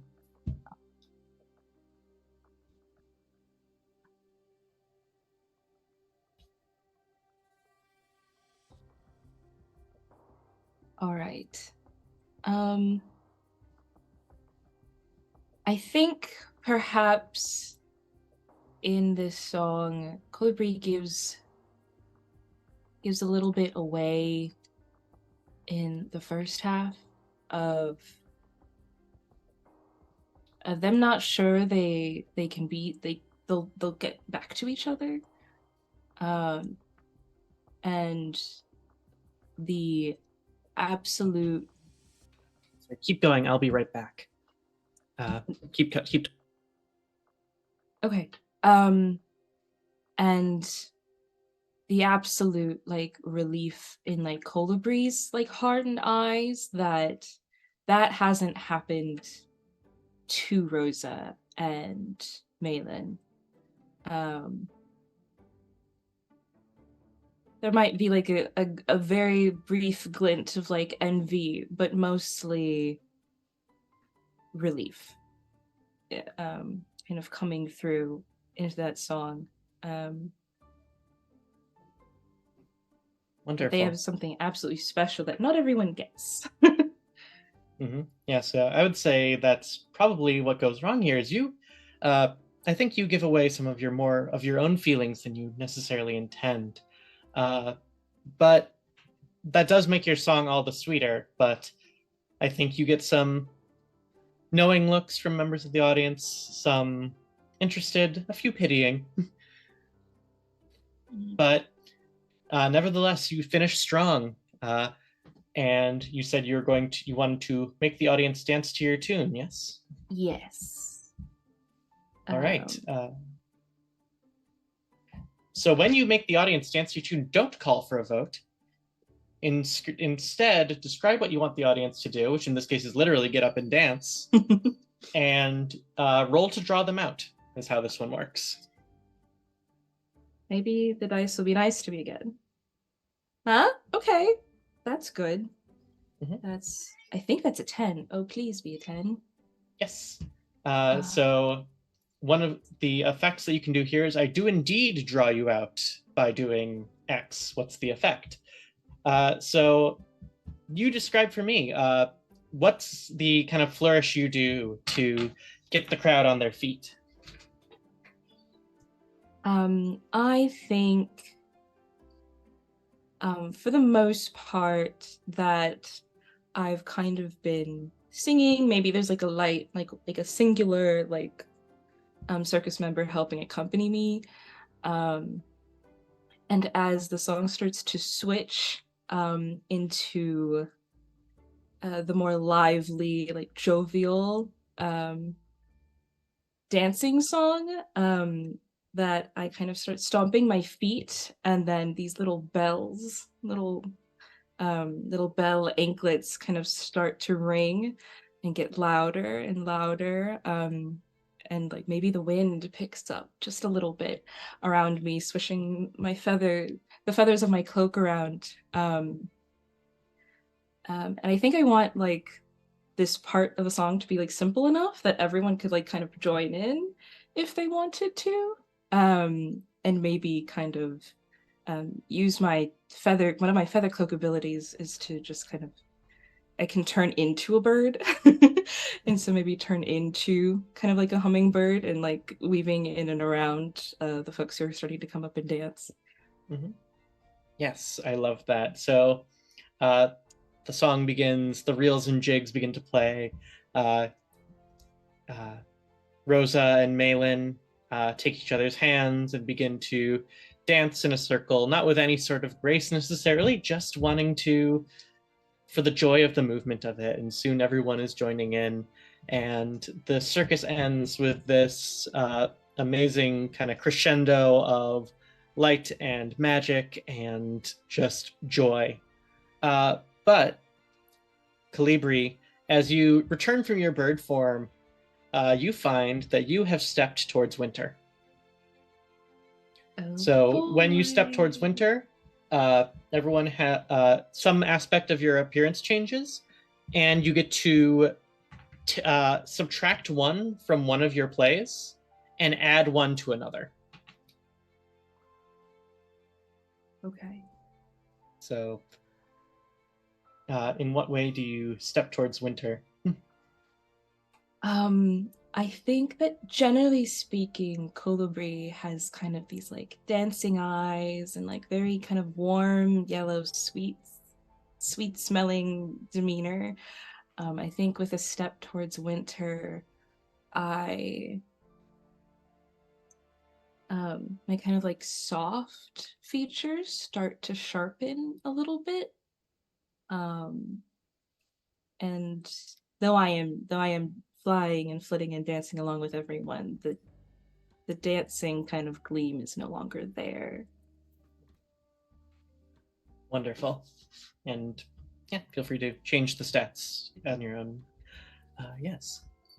So that was a rousing success of a performance, though, despite a few hiccups. And yeah, once you finish that song, you are free to spend the rest of the night celebrating or not celebrating as you wish. What do you all do at this for the rest of the ceremony, which goes well into the early hours of the morning? Question. Would we have noticed how Calibri kind of changed? That's up to you. Changing from summer to winter is not uncommon, certainly. It's something that happens all the time here in Fairyland, where people change according to their own internal seasons, along with the whatever seasons that are outside.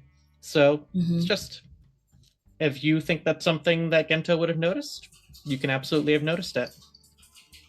Okay. I think Gento would have noticed, even if it's just a feeling. So I think at some point in the festivities, Gento would approach Calibri and then just kind of like, can I pat your head real quick? What? Nothing like patronizing or anything, just like comfort pat. If you want it.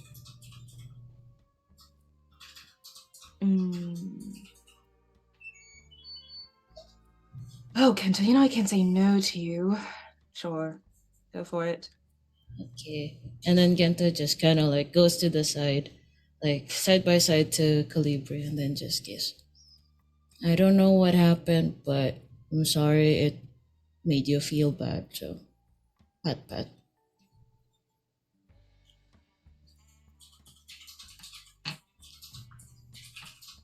Your kindness is always appreciated, friend. I'm glad. In any case, I hope that you'd feel better. And then Gento sees the next chaotic thing that BB's doing and says, okay, I gotta go. Oh, yes, please. Take care of the goat. Yep. BB is just fully standing on top of like in Castaneo's branches at this point. No. No. Calix, what are you? How are you performing for not performing, celebrating? You're done performing for the night. It's a fairy wedding. We gotta party. We gotta party. Yeah, I think also in like a mild note of concern, but also minding my binding with Colibri, I'm gonna bring you a flute of champagne somewhere along the way. Need one of these? Oh, yes, please. Thank you.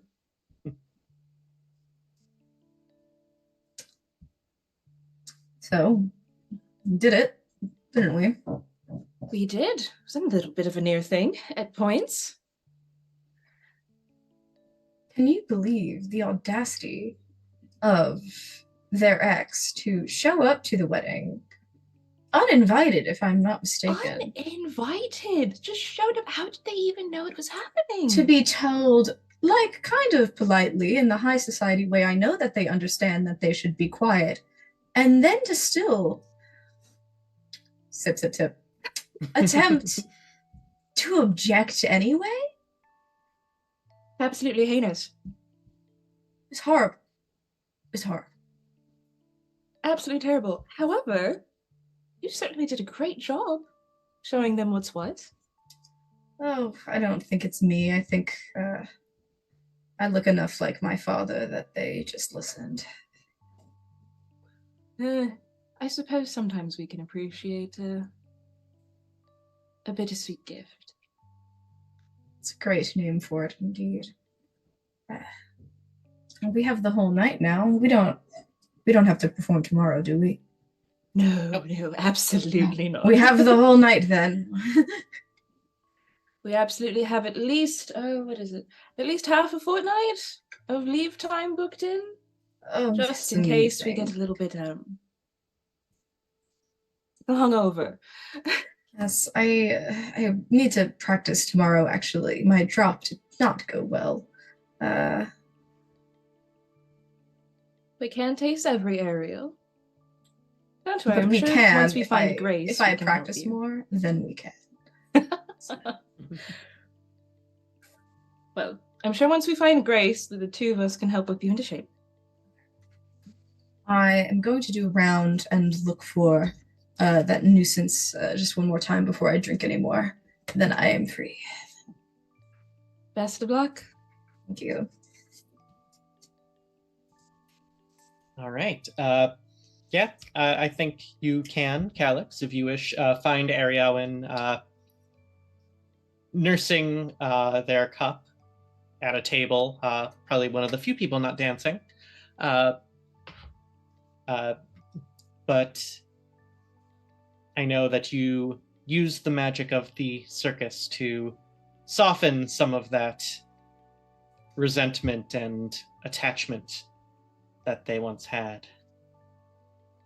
And they see you approaching and go, well, come to say I told you so, I suppose.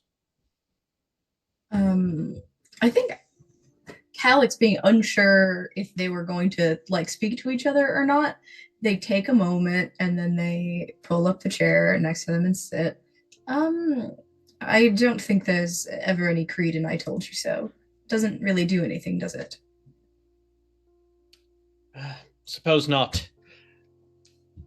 Damn good show you put on, I have to admit. Thank you. I try. Bear all this in mind, though. You're at probably the nicest party this town has ever had. You're dressed better than all of them, and if you'd get on your feet and take someone for a spin, I'm sure it might go somewhere.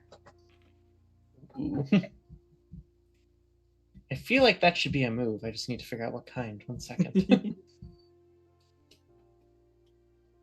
Draw them out?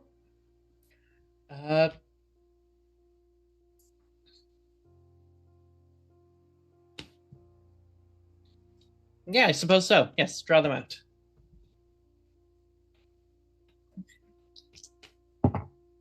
Okay, now you do your jobs. 10. All right. So you can ask them 2 of the following. They must be honest or honestly. You can also choose I do indeed draw you out by doing X and what the effect is.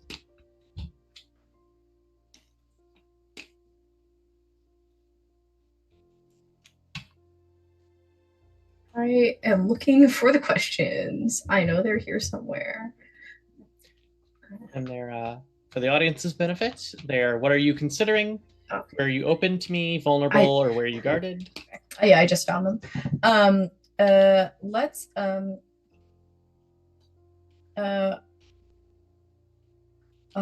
where are you open to me? Where are you vulnerable? And where are you guarded? All right. So I think the answers there are, I think they are open to you in that they see you as a member of the same kind of fairy social class that they're in, or of a bit higher. So they're open to you as like we speak the same language. Where they're vulnerable is you've noticed that they are terribly lonely.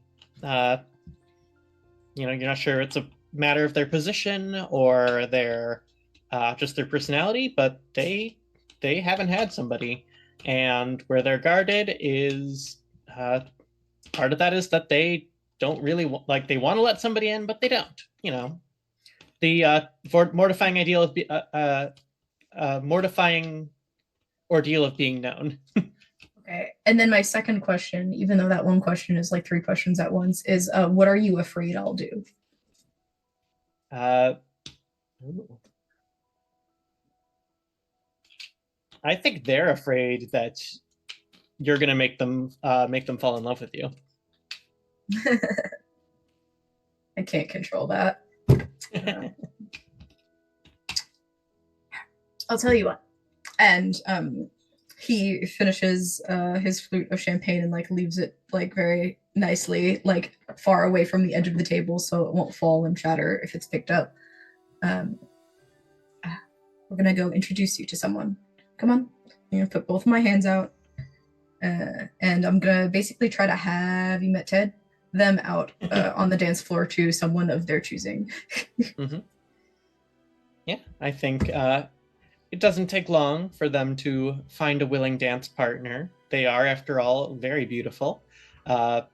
And despite their misgivings of indulging in such a country dance, they do end up having fun.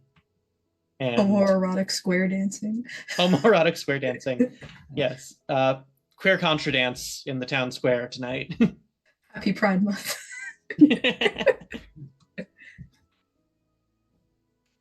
Great. Is there anything that anyone else wants to do before the night ends?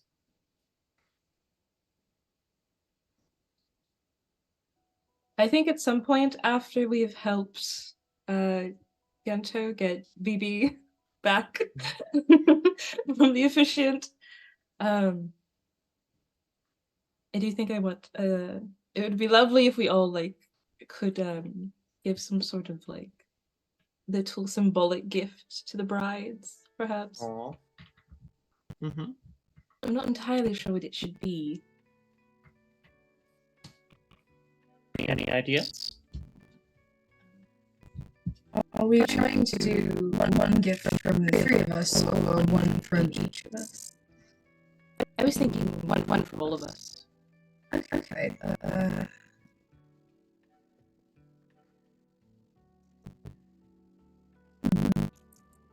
Well, I think something representative of that time you travel and kind of the things that will be changing but are not to be forgotten in life. I wonder if perhaps there was a favorite costume piece. Ooh. Something that Mei-Ling made for herself that we maybe modified, put our little touches on. I don't know. Maybe I added some feathers about it. I like that. Or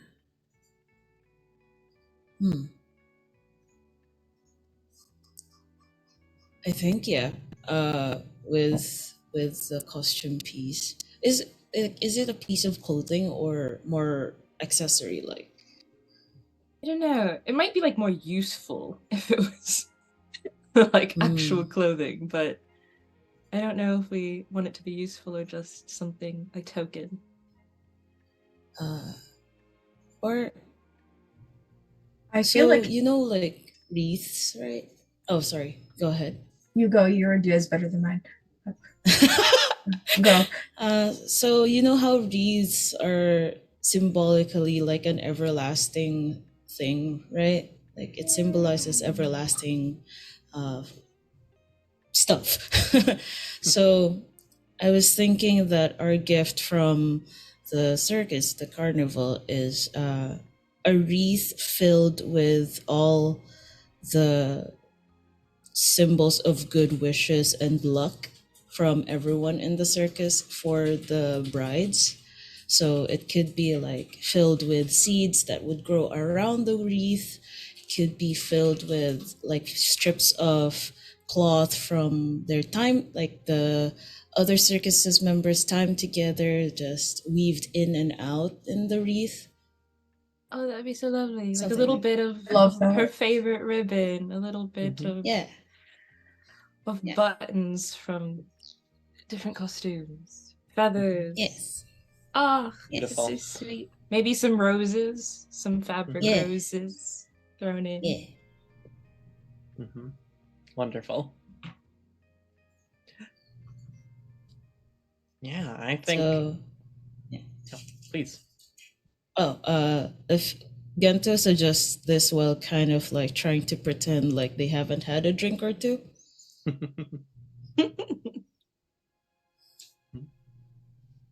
Yeah. So, I'm imagining a scene where, you suggest this wonderful gift and, go back to the carts to make it. And there's just some of you just leading Malin and Rosa back to what used to be Malin's cart back when she was with the performance, and is now occupied by somebody else. And just have this chance to give her this gift and a last token of your appreciation and your love from the circus. And she takes it, and I think she begins to cry. She's just overwhelmed by everything. She says, I didn't doubt that you'd come through. I'm gonna miss you all so much. Oh, Malin, darling, we're going to miss you. Mm-hmm. But you're going to have such a lovely new life. Yeah, and Rosa, she's very tall, and she just like sweeps you all into a big hug. She's just like, you are welcome here anytime you want. You always have a home here. Oh God. We're not dying. We're not dying. We can always come back to visit. Just promise it'll be soon, okay? You don't have to put on a performance, though. That was welcome. That was even better than Malin's stories. Not too much. I Gento hope. just like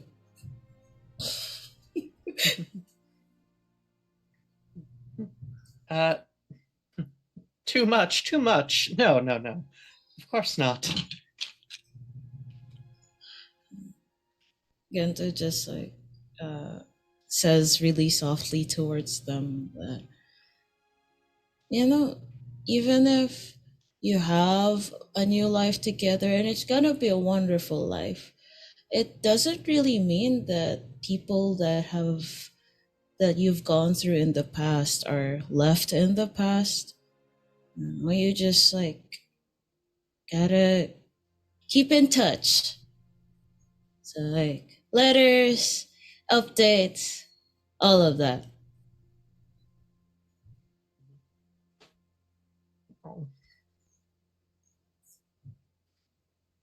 I think honestly that may be a great note to end the session on, if y'all don't mind. Just we zoom out from this heartfelt farewell in the wagon, going out above the town square, which is a riot of color and movement and flickering lights as the sun begins to just rise over the horizon. And in the morning, everyone is massively hungover, of course. But there's good food, good companionship, all waiting for you. And soon enough, it'll be time for the Stone and Starlight Carnival to move on. But not just yet. And yeah, thank you everyone for joining us. We will be performing at 8 8 p.m. EST next week on Wednesday, hopefully with our full contingent. And yes, before we go, would everyone please like to just tell us again who you are, where we can find you on any social media, any projects, or any projects you'd like to plug. Let's start with Allegro this time. Ooh, hello everyone. I can be found also on Twitch. I'm a variety streamer at Alluring Allegro. Same handle for Twitter, where you can kind of see the link to my Discord and occasionally schedules and other silly thoughts. Yeah, that's kind of all I've got going on right now. Who should I pass it over to? Max? Hello. I'm Max. You can find me anywhere that I want you to find me on the internet at Arcane Goth. I have busy schedule right now. You can find me on Neon Lights Roleplay every other Tuesday, playing Rogue 2E, where I am Asher, who is a doctor. And you can find me there on the 30th of this month as well, doing a Pride one-shot in Monster Hearts, my bread and butter. On the following day, on July 1st, I will be with Apochromatic, where I am staff doing a Pride one-shot as well. Then in the month of July, we have Fair on TTRPG, which is a fundraising event for Trans Lifeline. One of my crochet plushies will be one of the giveaways, so pull up. And I will be, is it too early to plug Gen Con? I'll be at Gen Con in August. Hey. Peku. Hello. My name is Peku. My pronouns are they, them. You can find me basically anywhere on the internet at Pukepeku. That's Pukepeku. Not much on the streaming side happening this for the rest of the month, but there will be a few things coming up. So feel free to follow me on Twitter.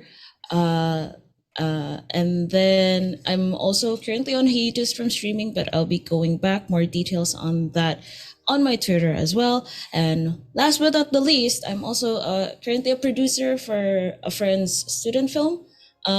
It's a very queer, very trans student film about grief, loss, and how does one live with it, So we are currently fundraising for it. We currently had a few snags schedule-wise, but we're getting back into it. More details of that will be on my Twitter as a pinned tweet. So feel free to check it out, because we also have donation incentives. We have film screenings, we have BTS videos, as soon as we get the schedule going. But yes, that's about it. We would really appreciate all the help on that front. So thank you. Abby? Yes, hello everyone. My name is Abby. You can find me on Twitter and Tumblr at AbhorrentAbby. You can also find me for professional GMing on Start Playing Games at startplaying.games/GM/Abby Games. And honestly, I'm not super familiar with rating. Are we rating today?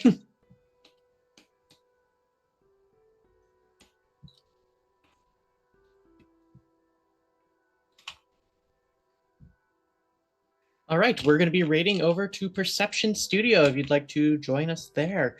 Thank you again, and I should have thought of a cool closing line to say for this that's circus themed. But for now, we'll take our bows. Oh.